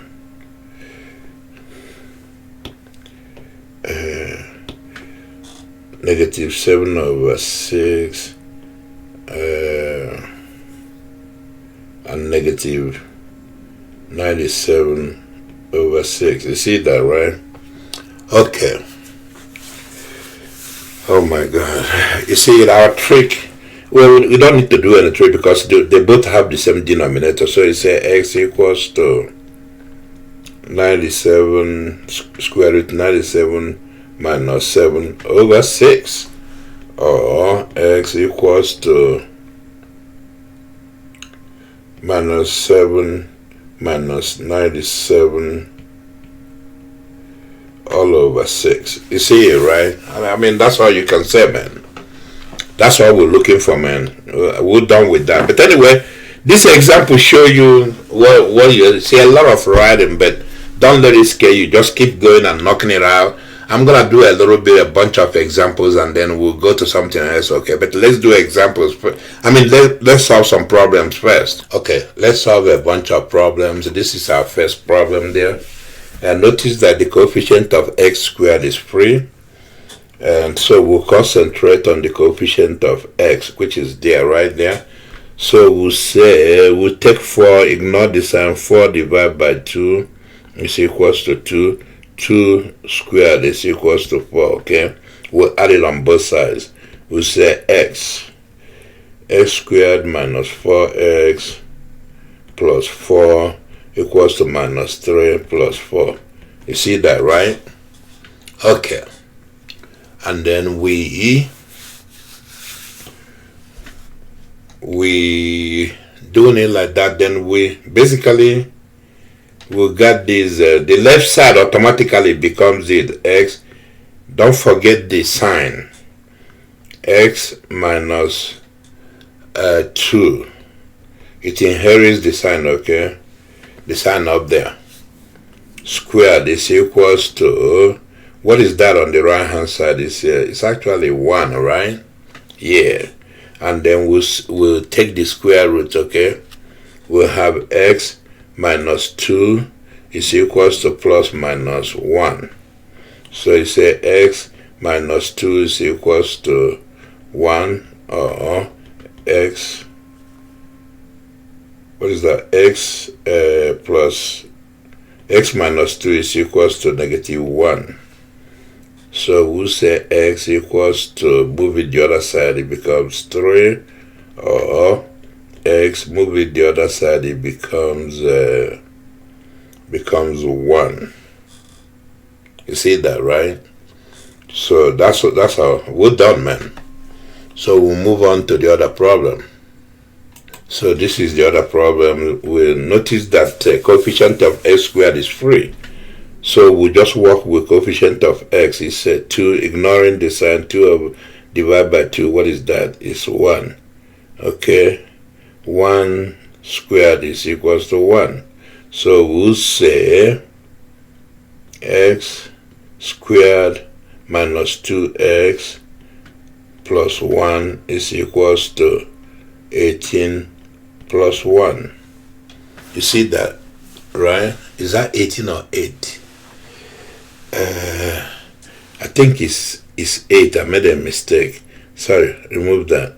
It's 8, man. All right. Just let me check. Give me. Yeah, sorry about that. That's 8, okay? So then we'll simplify left side and right side. It becomes x. Remember how we inherit the sign? The sign is negative. It's negative 1 squared equals to 9. See? You got that, right? And then take square root, you get x minus 1 equals to plus minus 9. And then it becomes x minus 1 equals to 9. Wait a minute, is it 9? No, sorry. I didn't take the square root of the other side. I hope I didn't make the mistake over here. But that was 1. Okay, sorry. It's not, once you take the square root, that changes, man. You gotta take the square root of the 9 too, right? It becomes plus minus 3, right? Okay. Yeah, once you take the square, that's what you get. Equals to 3, or x minus 1 equals to negative 3. You say x equals to 4, or x equals to negative 2. You see it, right? Basically, we're done with that one. Let's move on to the next one. Yeah, I gotta be careful when I take the square root. I don't want to drop off anything, so let me make sure this one is correct before I start solving. I found out I copied the problem wrong. This is okay. This is correct. All right. So let's continue. Okay, see the way it's written. We can move 5 to the other side. Okay. And notice that the coefficient of x squared is 1. So that's good. We'll say x squared plus 2x equals to 5. And we'll work with the coefficient of x, which is 2. 2 divided by 2 is equals to 1. 1 squared equals to... This one is actually easy, okay? And then what we do there, we'll say x squared plus 2x plus 1 equals to 5 plus 1. We'll say x, right, plus, here is the sign up there, plus 1 squared is equals to 6, okay? See that, right? So once you take your time and study it carefully, you start seeing seeing the thing, the best way to do it, okay? You just have to solve a lot of problems. Practice. And then we take square root, you will have, you see, I keep making mistake, leaving something up. If you take square root of the left, basically here is what I'm supposed to be doing. I'm supposed to do like this, x plus 1, okay, squared, take square root here, it will be equals to plus minus square root 6. But you see, the square root drops off on the left to give you x plus 1 equals to plus minus. You see that plus minus square root 6. You see that, right? But I drop off that step. I drop off this step of doing that. Then I end up making mistake. Okay. So this is something like x plus 1 equals to square root of 6, or x plus 1 equals to minus square root of 6. You see that, right? Alright. Okay, so it boils down to x equals to minus 1 plus square root of 6, or x equals to minus 1 minus square root of 6. That's what it boils down to. There's nothing else to do, so you leave it like that. We'll move on to the next one. You see that, right? We're just moving on. There's no need to waste time. Once we're done, we'll move on to the next one. Okay, so this one is that x squared plus 4x plus 1 equals to 0, okay? Alright. So, I mean, we've done something like that before, so we'll knock it out. No big deal. So that will be, notice that the coefficient of x squared is 1, so that's good. And then we'll concentrate on this after we move stuff over. Let's move the stuff to the right side. We'll have 4x equals to negative 1. Okay? And then notice this coefficient of that 4 divided by 2 is equals to 2. 2 squared is 2 squared is equals to 4. Okay? So we'll say x squared plus 4x plus 4 equals to negative 1 plus 4. Okay? So that would be 3 over here, okay? So we'll say x plus 4. I think it's plus, yeah, x plus, no. It's actually plus 2. X plus 2, because right here, squared, okay? It's equals to, you see that, right? Equals to 3. Let me make sure I did it right there. Yeah, because that one is 1, so you can't mess up there. Alright. So we take square root on both sides. Don't forget what happens. You gotta take square root. This drops off. and then that one become plus minus the square root. You gotta take the square root of there too. Don't leave that one like that. And then it's x plus 2 equals to a square root of 3, or x plus 2 equals to negative square root of 3. Okay, see that, right? And then it becomes x equals to negative 2 plus square root of 3, or x equals to negative 2 subtract square root of 3. There's really nothing else we can do. We've done it right there. Okay, so we'll move on to the next problem. Okay, we're done with that one. Okay, so you see what is going on. So you pay attention, you knock it out, you move on. All right, so you see that one there, everything is good. The coefficient of x squared is 1, and then 4x, and then we'll move things over like this, plus 4x equals to 2, and then we'll say 4 over 2 is equals to 2 squared is equals to 4. All we really know is that 2 squared, okay? And then we'll come in here, we'll say x plus 4x plus 2 squared. You see, we can leave it like that.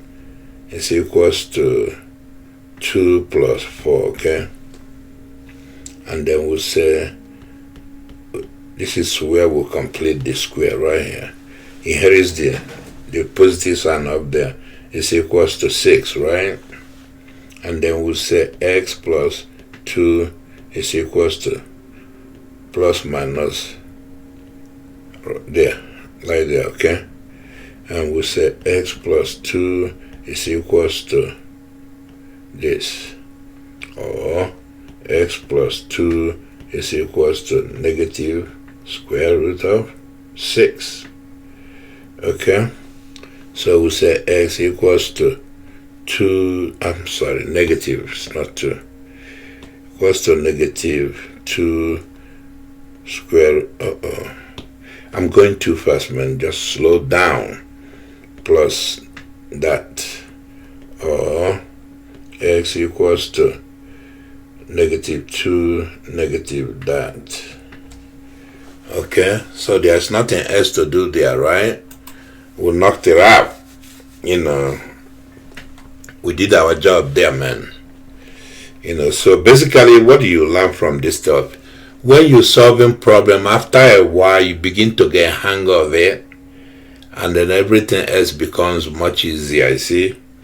So you just have to solve a lot of problems before you become very comfortable that you understand the concepts. You see what I'm saying? That's what we're learning from solving all these problems, man. After a while, everything basically becomes easier on you, okay? Alright, so let's move on to the next one. This is the next one I have. You see what it says? It says x squared plus 2x and minus 1 equals to 0. So we'll do it the way we normally do it. We'll say x squared, everything is okay with the coefficient of x squared, okay, plus 2x equals to 1. And then you say 2 over 2 is equals to 1. 1 squared is equals to 1. So we say x squared plus 2x plus 1 squared equals to 1 plus 1. We'll say, now we'll simplify things. We'll say x inherits the sign plus 1 squared is equals to 2. And then we'll say x plus 1, right? You take the square root, it becomes plus minus square root 2. You see that, right? This one is really not that long. This one is okay. So that's what we got there. We simplify. We have x plus 1 is equals to square root 2, or x plus 1 is equals to negative square root 2. And then we say x equals to negative 1 plus square root 2, or x equals to negative 1 negative square root 2, and then we're done. That's all. There's nothing else we can do. Basically, we're done with that, you see. So we'll move on to the next one. I hope I don't have anything, so let me get you something to do more. Okay, you see example 7 there. So let's look at it carefully. We will see that the coefficient of x squared is not free, right? It's not free, so we'll have to make it free. We'll have to force it to be free, How do you force something to be free? We'll get rid of that 2. Okay, we'll divide by 2, we'll get x squared plus 5 over 2 x equals to, move to the other side, 2 divided by 2. Okay, you see that, right?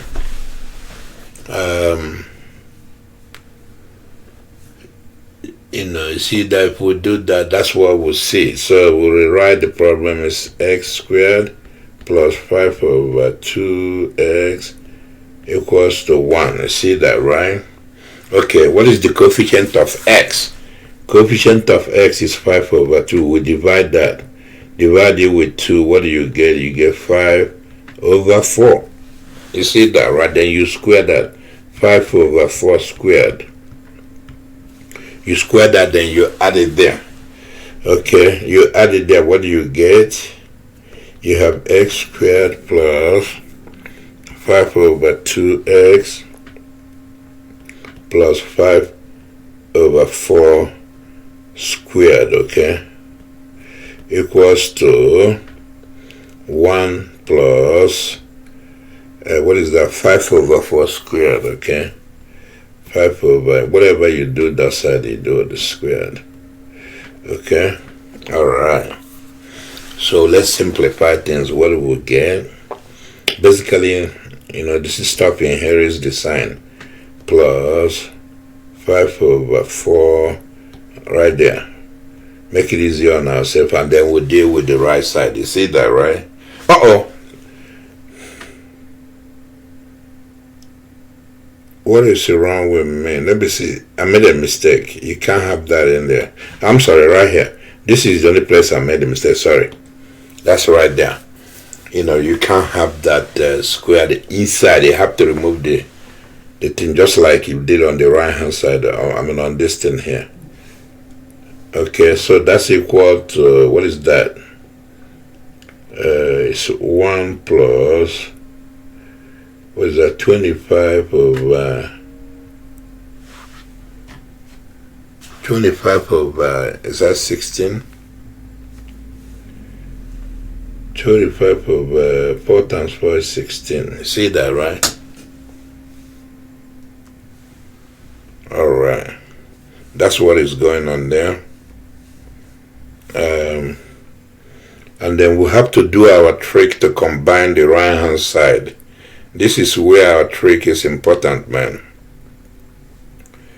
Remember our trick? We always use that trick all the time, especially when something involves fraction. Alright? So the right hand side, this one, let me simplify it over here. Since that thing is 16, we'll say 16 over 16, which boils down to 1, okay? 25 over 16. So what is that? That's a 16 plus 25 over 16. That's the same thing as, let me see, 30, that's 41 over 16. You see that? Okay. So basically, we'll have x plus 5 over 4 squared is equals to 41 over 16. We take the square root, we'll have x plus 5 over 4 is equals to plus minus that 41 over 16. Okay. Notice what we know about square root, okay? You can do it this way. Plus minus, something as plus minus, you do the square root of stuff on top over square root of stuff on the bottom. It's the same thing as plus minus, okay? Plus minus square root of 41 over 4, because square root of 16 is 4. So once we get that, then our problem boils down to this. It boils down to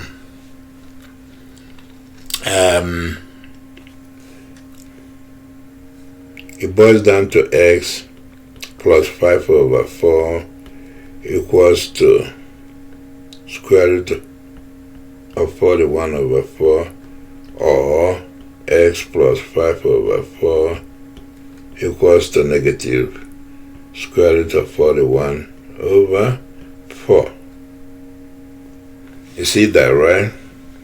So we keep going, then x is equals to negative 5 over 4 plus square root of 41 over 4, or x here equals to negative 5 over 4 negative square root of 41 over 4. You see how that boils down, right?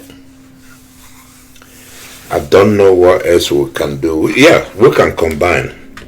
Equals to, basically, notice this, negative 5 plus square root of 41 over 1 over 4, because it has the same denominator. See that, right? The same thing over here, negative 5 negative square root of 41 over 4. Because once you have the same denominator, you can combine them. I think we should leave it there. There's really nothing else we can do. We'll leave it there, and then we'll head to the next one. This is the next problem. This is number 8, okay? Alright. So that's eyeball it there. I see that we're gonna do a couple of them before we start. We'll get rid of 3 as the coefficient of x squared. So, and we'll move the other thing on the 2 to the right side. So we'll say x squared plus 3 over, 2. Let's make it a little cleaner. 2 over 3x equals to 2 over 3. See that, right? And then now we'll concentrate on the coefficient of x. So we'll take that, we divide it by 2 over 3, okay? That will give you 2 over 6. We'll square that 2 over 6 squared, okay? And then we'll add it to the equation, and we get 2x raised to the power 2 over 3x plus 2 over 6 squared equals to 2 over 3 plus 2 over 6 squared. You see that, right? That's what we're doing there. I hope we're doing it right. I hope we're doing it right. Let me see. What are we doing?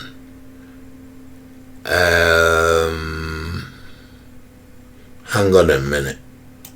Actually, I'm doing it right, but there's something that can cancel out. If we look at this can become 1 over 3, okay? Because this will divide that. It becomes that. Okay, so let me put that on the equation too. It's already there, but I'm gonna simplify the equation, because 2 plus 2 over 3x plus 1 over 3. See that? equals to 2 over 3 plus 1 over 3 squared. You see that, right? Okay, so I hope you see that. Sorry, I should have done that because there's no need to leave extra stuff that can cancel out.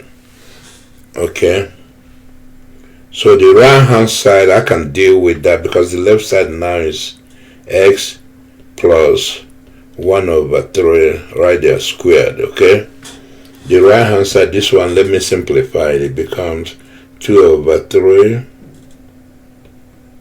plus 1 over 9. Okay, let's write it as multiply by 3 here, 3 here. Okay, alright, it becomes 6 over 9 plus 1 over 9. What is that? Yeah, you see the trick, right? It becomes 7 over 9. Okay, so this will send 7 over 9. Okay, 7 over 9, because that 7 over 9 came from there. Okay. All right, so let's work this thing out. Take the square root, it becomes x plus 1 over 3 is equals to plus minus a square root of 7 over 9. Okay, you can write that as plus minus square root of 7 over 3, because square root of 9 is 3. 3 times 3 is 9. Okay, you see that, right? Okay, so that's what is going on. And then you have x plus 1 over 3 is equals to, let me see, equals to 7 over 3, or x plus 1, or x plus 1 over 3 equals to negative square root 7 over 3. See that, right? Okay, so we keep going. X is equals to negative 1 over 3 plus 7 over 3, or x equals to negative 1 over 3 minus 7 over 3. Okay, so you combine that, what do you get? We can simplify that for the x is equals to, let's see, negative 1 plus 7 over square root of 7 over 3, or x equals to, let me see, negative 1 negative square root of 7 over 3. I think that's all we can do. We can't go further. That's all really the best we can do. It's nothing else to do with that. We're done with that. Okay, here's problem number 9. We'll knock that out and go. What does it say? Look at the coefficient of x squared. Notice that it has something attached to it. We'll have to get rid of it. Alright, we'll have to get rid of that first.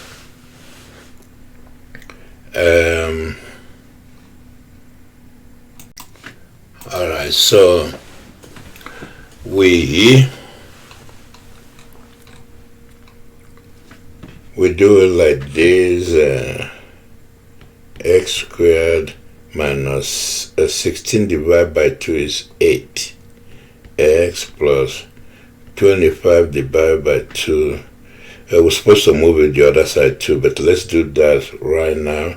X squared minus 8x, okay, is equals to negative 25 over 2. Alright, and then we look at the coefficient of x. 8, ignore the sign, divide by 2, you get 4. 4 squared, you get 4 squared is 16. Okay, but okay, so we say x squared plus negative 8x plus 4 squared equals to negative 25 over 2 plus 16. 16 is actually 16 is like, well, I'll leave it there. We'll deal with that later.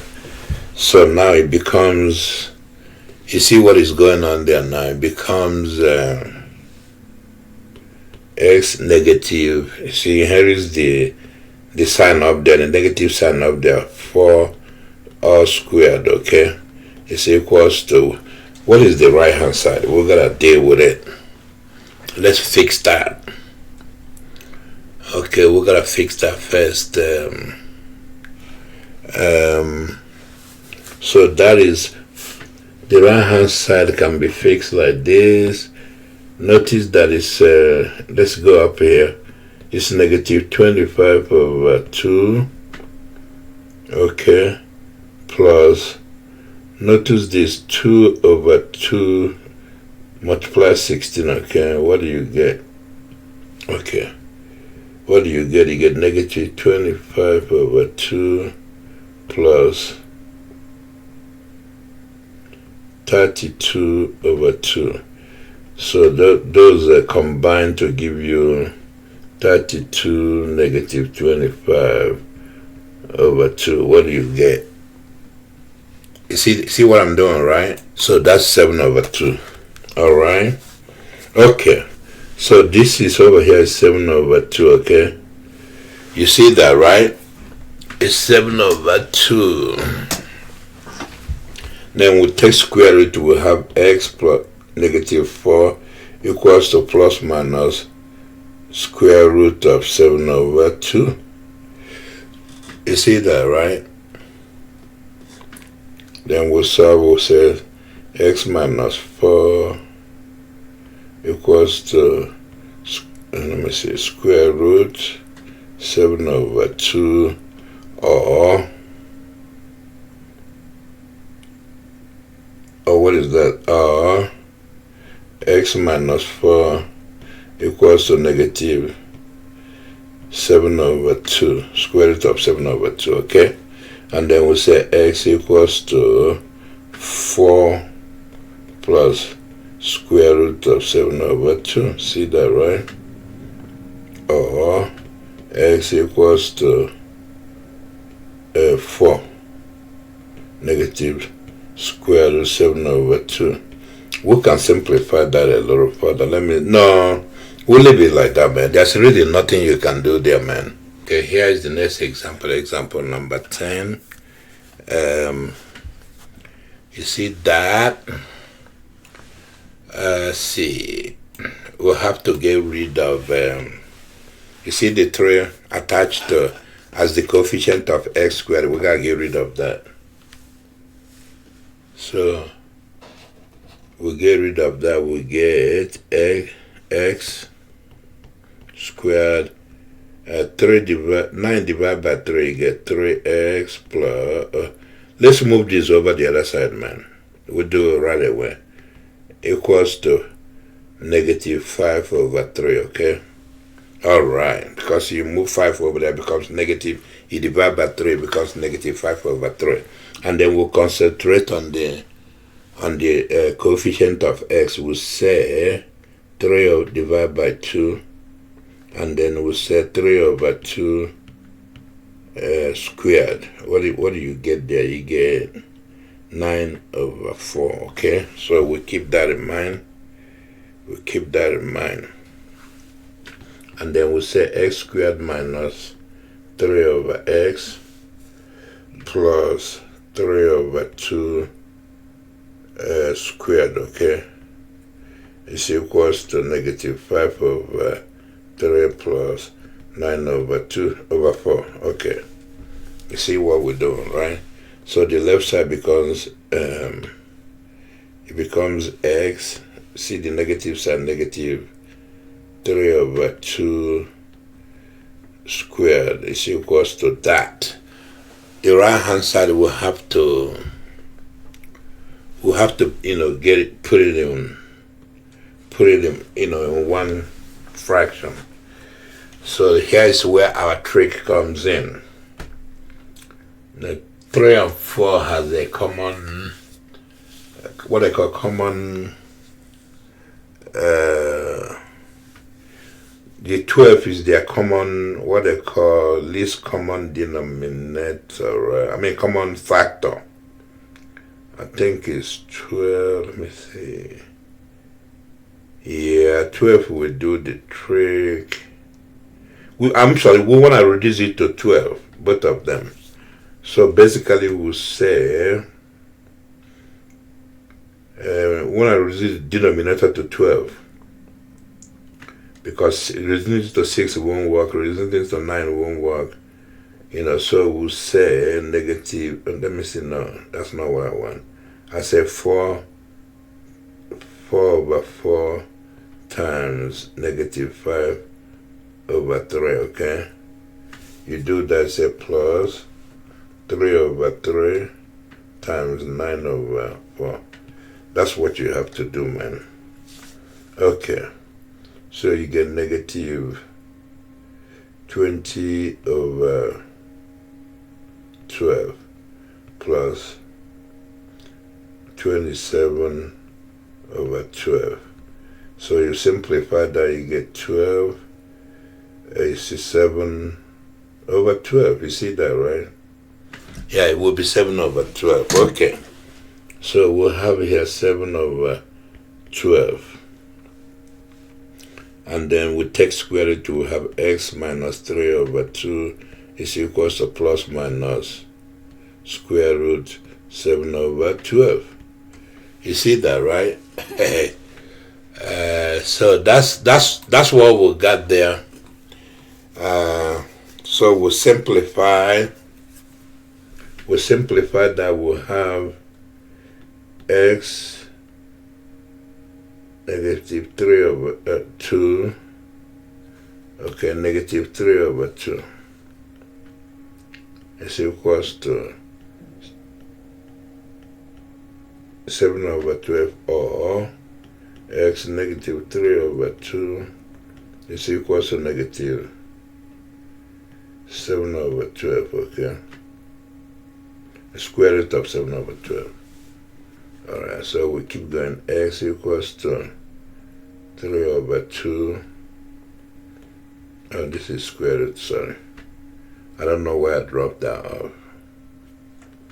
Okay, plus square root of 7 over 12, okay? Or x equals to 3 over 2 negative square root 7 over 12, see? Okay. We can try to simplify that further, but I don't know what we're gonna again doing that. I really don't know what we're gonna again doing that, man. See if we do that. Let me see. There's really not much to begin doing. We can just leave it like that. Yeah, I'm just gonna leave it like that, okay? We'll leave it like that. There's really nothing much. There's some other stuff we can rationalize it, but I'll leave it like that. That's good. I just want you to know how to solve the problem, okay? So we'll move on to the next one. Okay. The third topic we're gonna deal with in this video is the quadratic formula. Okay, this is the standard form of quadratic equation, and then this is the quadratic formula, okay? So you can use the quadratic formula to get the zeros or the root of the standard form of the quadratic equation. So I'm gonna show you how to derive that formula. We're gonna derive it, then from there then we're gonna use the formula to solve a bunch of problems, okay? So this formula is very useful. You can memorize it.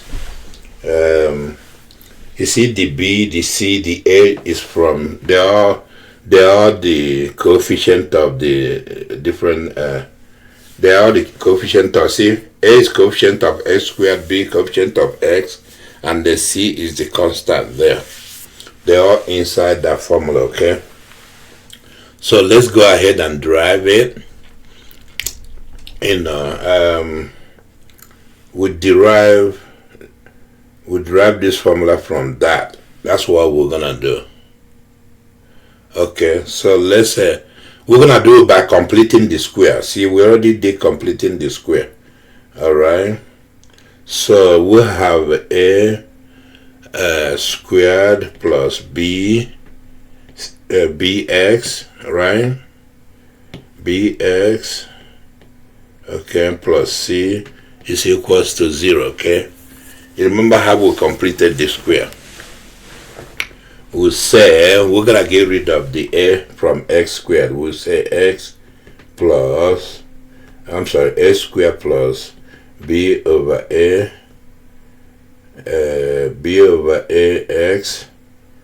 and then we're gonna move this to the other side, equals to negative c over a. Okay, remember that's what we did there when we were solving problem. Okay, and then we will deal with that. We'll take that b over a, we divide it by 2, remember? And then we take the whole thing. Let's write it like this, b over 2a. We take that and we square it, 2a, okay? Remember, that's what we were doing. We square it, it becomes b squared over 4a squared. You remember, okay? So we'll put it in that equation. Square plus bax plus b squared over 4a squared, okay, is equals to c over a plus b squared over 4a squared. See, that's what we've been doing previously, right? Okay. Now, remember that's what we've been doing. So we do that. What do we have? What do we have right there? Let me see. You see that, right? Make sure you understand what we're doing. You see right there? Okay. And then based on what we've been doing, all right, you gotta look at the sign up here. Based on all the example we did, see, basically you can figure this out right here. This will become, actually let me write it like this, is squared plus b over ax plus, we'll write it about b over 2a squared, okay, equals to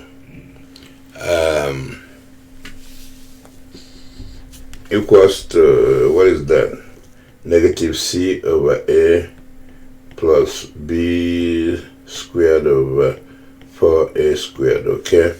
So we'll combine this thing like we normally do. It will be x plus b over 2a all squared. You remember that's how what we were doing in all the problems we'll solve. You remember that, right? So there is nothing, no trick there. That's what we'll be doing all this time. You combine that, and then you're gonna combine the right hand side, okay? Use our trick to combine the right hand side.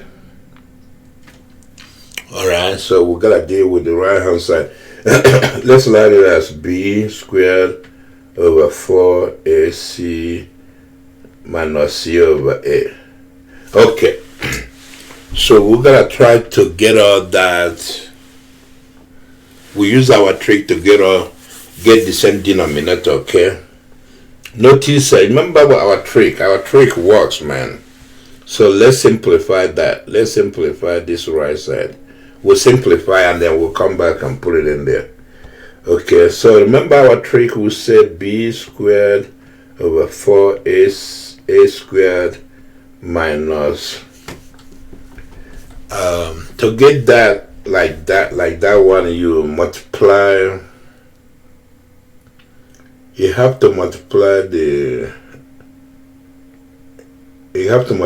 c over a with, let me see, you gotta multiply with We're just concerned about the denominator, okay? You gotta multiply it with 4a. I believe it's 4a. Multiply it with 4a, we get 4a. Yeah, you multiply that with 4a over 4a. 4a over 4a is the same thing as 1. So if you do that, what do you get? 4b squared 4a squared minus, see that 4ac over 4a squared. You see that, right? Okay, so we'll combine it. It has common term in the denominator, 4a squared, and then we'll have b squared minus 4ac. You see that, right? See that we did it, man. So we'll continue where we start. We'll say a plus b over 2a squared is I'm sorry. That thing is equals to that with the thing we found on the right. It's equals to b squared minus 4ac, okay, over 4a. See that, right? This is what we've been doing. All that problem we solved in completing the square. See that, right? So now we take the square root. Just look at it. Make sure you look at it. We take the square root now. You take the square root, you get x plus b over 2a is equals to plus minus. Oh Lord, it's gonna be a b squared minus 4ac over 4a squared. You see it, right? So we're taking the square root of the whole damn thing. You see that, right? We took the square root, okay? And then we'll say, like we normally do in the other problems, let me do that way. We'll say a plus b over 2a is equals to that and then b squared over 4ac over 4ac squared, okay? Or x minus b over 2a is equals to negative of that b 4ac over 4a. You see that, right? So this or that, okay? So let's knock it out. So we'll keep going. We'll say x equals to negative b over 2a. Alright. Let me see. Plus b squared minus 4ac over 4a squared, okay? Or what is that?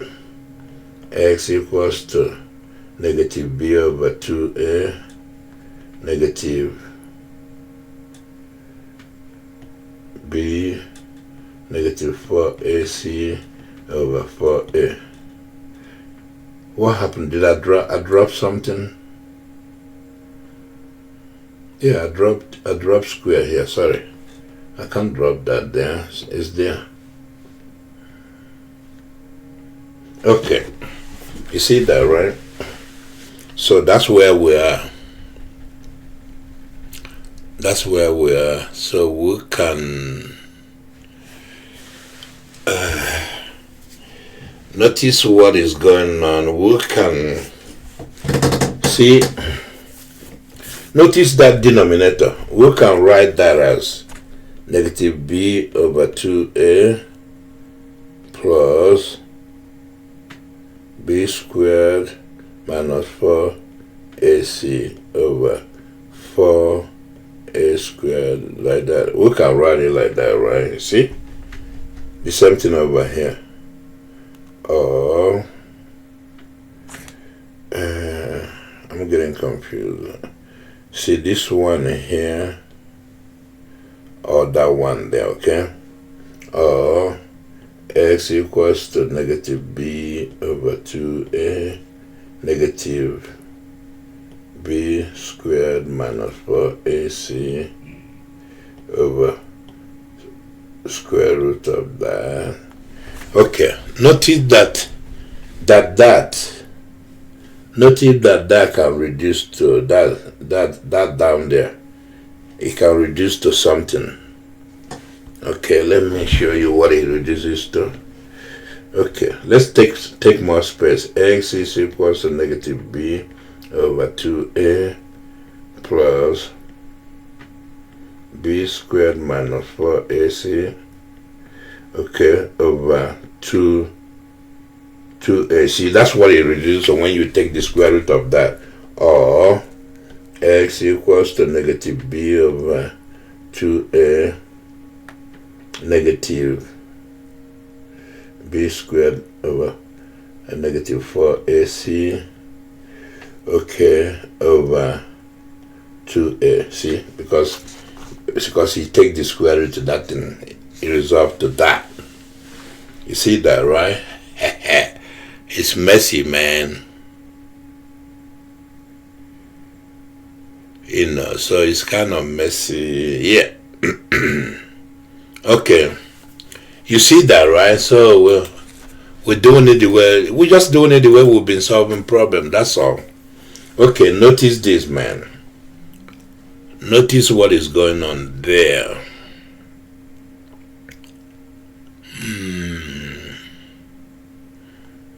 Notice what is going on. Notice what is going on. I don't know if you see. You see those two things got the same denominator, right? So you can write it as negative b plus, right there, b squared minus 4ac over 2a. You see that, right? Or x equals to negative b over 2a, alright, negative b squared negative 4ac over, I'm sorry, I'm supposed to combine them, sorry. I'm supposed to combine them. Yes, you can combine them. Okay. So that's that. What did I do? Did I clean something? This is x, sorry. I didn't mean to clean. It's x equals to, sorry about that. Okay. You can combine those, it becomes over 2a. See? You see that? So those are the two answers, man. Those are the two answers we got. You know, if you combine them, it becomes x equals to negative b plus minus, okay, b squared minus 4ac over 2a. That's what we had. Remember, if you combine them, that's what we have from the beginning. Look at that. Look at that. That's the same thing as this. You see that? Look at that carefully. You see that? Negative b plus minus square root b squared minus 4ac over 2a. Right there. That's the same thing. We just derived it, man. So we'll pat ourselves on the back. We just derived that, man. So we are smart. We are smarter than Einstein because we derived that. I'm just joking, man. You know, so we derived that. That's what we're gonna use to solve the problem. You know, basically this thing says that there are two of them. It says there is this one and there is this one. That's all. That's all it says. This all here. You know, so that's all that is saying, man. Okay, let's look at some problems. Okay, that's the problem there. Solve this using the quadratic formula. Okay, now notice that on this problem that you gotta be able to identify what are all the variables. A is equals to 1, b is equals to negative 8, and c is equals to 15. Now make sure you always compare that with ax plus bx plus c equals to 0. So you see how I got a equals to 1, b equals to negative 8, c equals to 15. And then you use the formula. It says x is equals to negative b plus minus, okay, b squared minus 4ac over 2a. Okay, plug in the things you will put up there. Minus 8 becomes 8, okay? Plus minus, you see that up there? B is 8. If you say negative 8, you put it there like that. 4 AC, that's 4 1 C 15. You see it, right? Just plug it in. Be careful. 2A serial, right? So simplify. So 8 plus minus. Look at inside that thing. Inside the square root sign. You see that? That's 8 times 8. So you gotta be able to. You gotta be able to figure all this stuff out. That's 64, right? Notice that's positive 64. Negative minus. What is that? 4 times 1. 4 times 1, okay? Times 15. That will give you 60, okay? So let's shrink this a little bit. We don't need all that. That will give you 50, okay? And then that's over, what the hell? That's over 2. Okay, keep going. 8 plus minus, look at that, 6. Subtract 60, you get 4 over 2, okay? Keep going. 8 plus minus, what is that? Square root of 4 is 2. See? You see that? So you get 8 plus 2, okay, over 2, or 8 minus 2 over 2. You see it, right? It's equals to, it's 10 over 2, or what is that, 6 over 2. You get that, what do you get? You get 5 or, or 3. You see the value of x? 5 or 3. That's how you do it, man. See, we end up like we did before. Actually, the quadratic formula can solve anything. You can solve any of them. I don't care what they look like. They can, even if it turns out to be complex number, you still solve it. So let's go to the next one. We did that, right? Okay, so we'll have a is equals to 1, b is equals to 3, and the c is equals to minus 2. You see that, right? And then we'll have the quadratic formula. X equals to negative b plus minus, okay, b squared minus 4ac, okay, all over 2a. Okay, so what do? You say x equals to negative 3 plus minus, what is that? B squared is 9. 4 times 1 times c, negative like that, over 2a, so that's 2. Keep going. Just simplify what you can simplify as you go. So, okay. Negative 3 plus minus, what is that in there? It's 9 minus 8. Okay, so if you take out the minus, it becomes 9 9 no sorry 9 plus 8. Okay, so let's simplify quickly.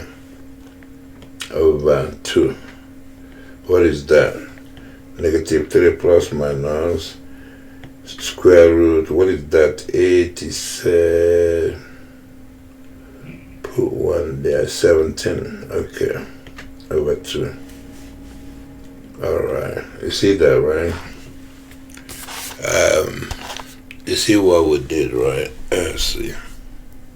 Okay, look at it carefully. See, did the wood drop off anything? I don't know if we dropped off anything. It looks like we dropped off something. We dropped off something. What the hell? Let me see. Oh, sorry, man. I thought we fucked up. See, 20. We dropped off 8 there, man. What the hell? You see that? I think I'm getting so tired. I thought we dropped off something right there. Let's correct it. Oh my Lord. So this, multiply that out. Let me see. What do you get there? Oh man. I thought we dropped off something. It wasn't looking good. Okay, so that's actually, instead of 80 here, it's gonna turn out to be the same. It's 112, okay? And then instead of 17, it becomes 121, okay?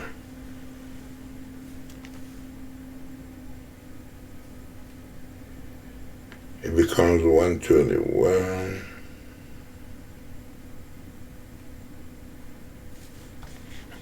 Okay. You see what I'm saying? We gotta clear that. It becomes 121. 121, okay? And then what do you have? Let me see.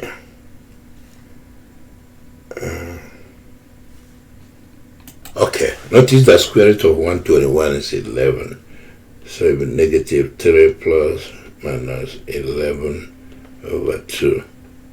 So then that breaks into 2. Is equals to x equals to negative 3 plus 11 over 2, or negative 3, I'm sorry,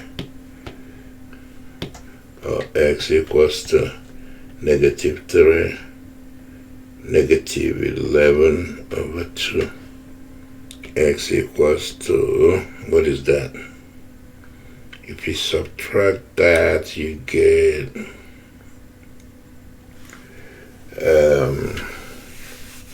you get 9 over 2.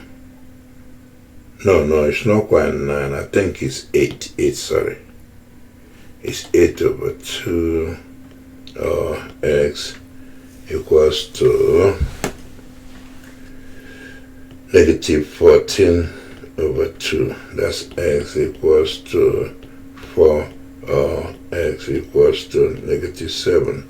You see that, right? Yeah, we did it. We did it, man. Let's go to the next one. It's okay, man. I'm getting tired, but we'll have to do this. We'll go ahead and do the next one. You see that right there?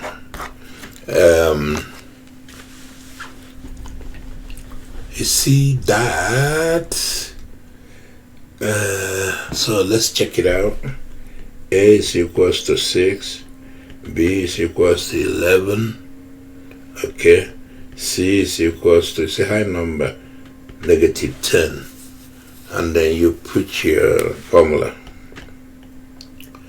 Quadratic formula like that, plus minus b squared for AC over 2a. Okay, so you put that in there, put all the stuff in there, you get negative 11 plus minus 11 squared, right? 11 squared minus 4, 6 times, what is that? That's C. What is C? Negative 10 over A6 at 2 times 6. Simplify, negative 11 plus minus. What is inside that bracket, man? It's yeah, you gotta do all that. See, it's a 121 minus. You see what I'm doing, man?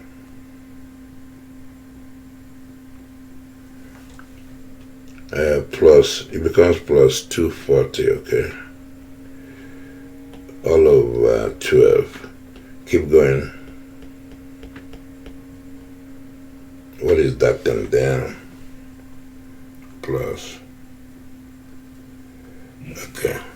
It's 361 over 12. So you just keep carrying everything along until you're ready to separate them, okay? What is that? Yeah, you can find that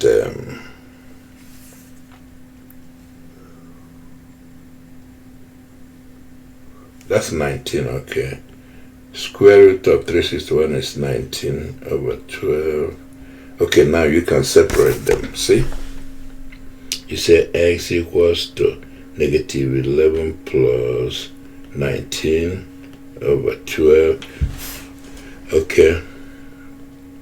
Or x equals to negative 11, negative 19 over 12. Okay, so you try to simplify both sides. X equals to, what is that? It's 8. No, actually positive 8. That will be 8 over... yeah, 8 over 12, or x equals to negative 30 over 12. You can simplify further. You get, divide by 4, you get 2 over, actually 2 over 3. Okay, that's fine. Or x equals to negative, divide by 6. 6 going to 30, you get 5 over, hang on, let's write it a little bit better. Over, it's negative, over 6 going there, you go 2. So that's what I got there, negative 5 over 2 and 2 over 3. So I think we did it right. Let's move on. Man. We'll move on to this one. You see that, right? Actually, the formula is very powerful. If you can manipulate it, don't make mistakes. That's actually your best bet. It solves all the problem. I wish I had time. I can go back and solve all those problems we solved earlier with the formula. You see, they will all come out right. Eventually, I can do that in the future. I can come back and I'll take all the problems I solved earlier and then solve them with the formula. That way, you see the formula works. It works for all the problems. But the thing is, are you going to be able to remember the formula? That's the thing. Okay, so this one, A is equals to what? A is equals to 8, B is equals to 10, C is equals to minus 3, see, right? Okay, so you put the formula in. X equals to negative B plus minus B squared minus 4 AC all over 2A. Put the stuff in. You get negative 10 plus minus, what is this? 10 squared minus 4 times 8 8 times negative 3. See that, right? All over 2 times 8, 16. Keep going. See that, right? Okay. Negative 10 plus minus. Alright. What is that? 100 minus. Oh, it's gonna be plus because minus becomes plus, and everything gonna be under 16. Okay. So that's gonna be 4 times 8 times 3. It's gonna be 96. Let me see, 96. So basically we'll have negative 10 plus minus square root of 196. I think that's a rounded number. Okay. 196. Yeah, see, that's 14. Okay. Over 16, so that's equal to, let me see, 10 plus minus 14 over 16. Now you break them apart. X equals to negative 10 plus 14 over 16. Or X equals to negative 10 negative 14 over 16. Okay, X equals to, what is that? 4 over 16, you see? Or X equals to, what is that? That is negative 24 over 16. So you simplify X is equals to 1 over 4, or X equals to 4, divide that in. Yeah, let's divide with 4. It's negative, I think it's, just give me a minute, 6. Negative 6 over 4, or something as negative 3 over 2. You see that, right?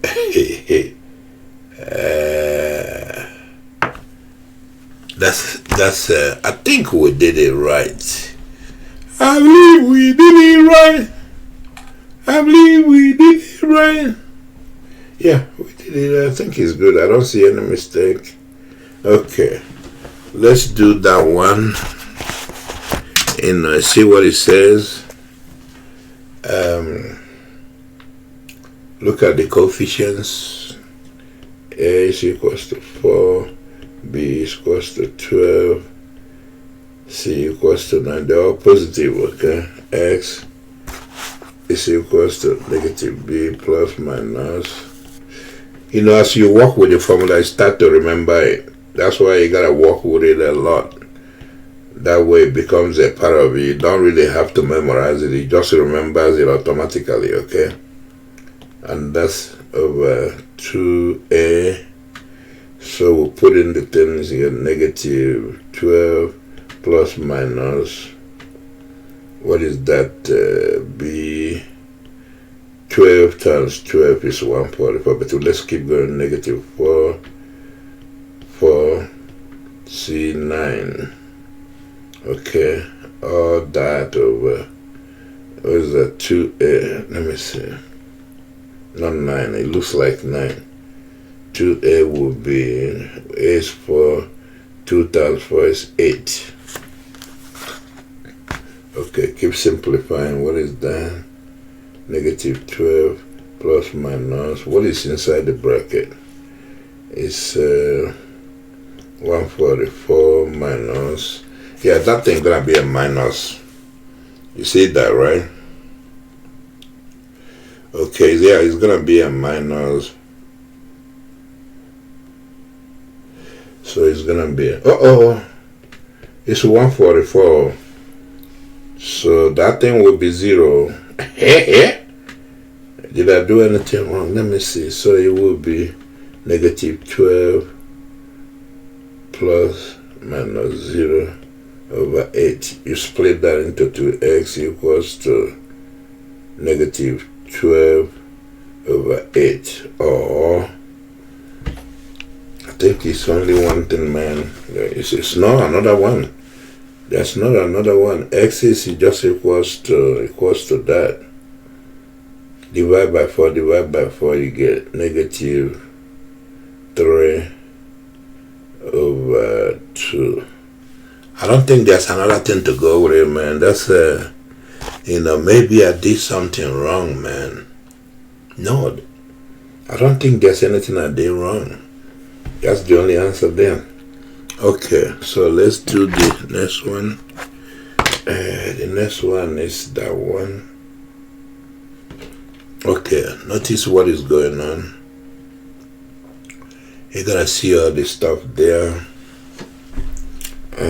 It's big numbers, man. A is equals to 16. What is that? B is equals to 40. They're all big. C is equals to 25. So you're gonna be working with a huge number.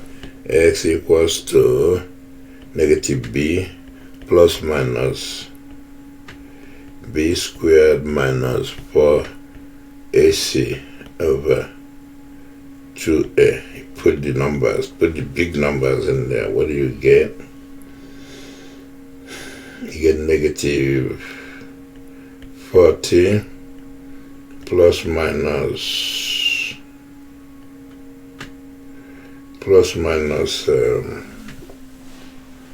let me see. Yeah, make sure I'm doing a b. 40 b. Okay, 40 squared minus 4. What is that? A is 16. B is, C is 25. Okay. 2a is 2 times 16. Let's simplify all that. We get all that simplified. What do we get here?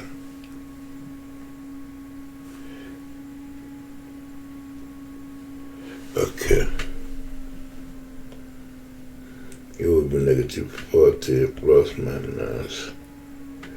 Okay, this is 32. And what is that? That is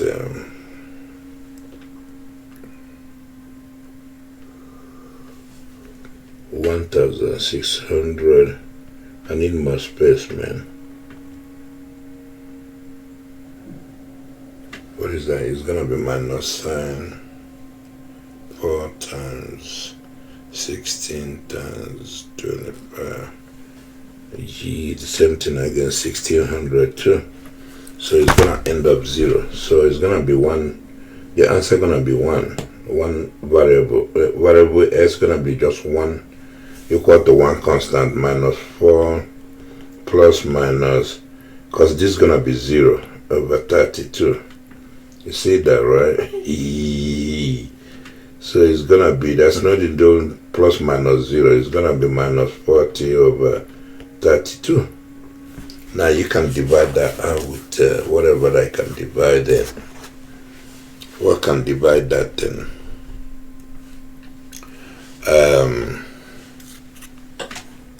Whatever can divide it, man. So that's gonna be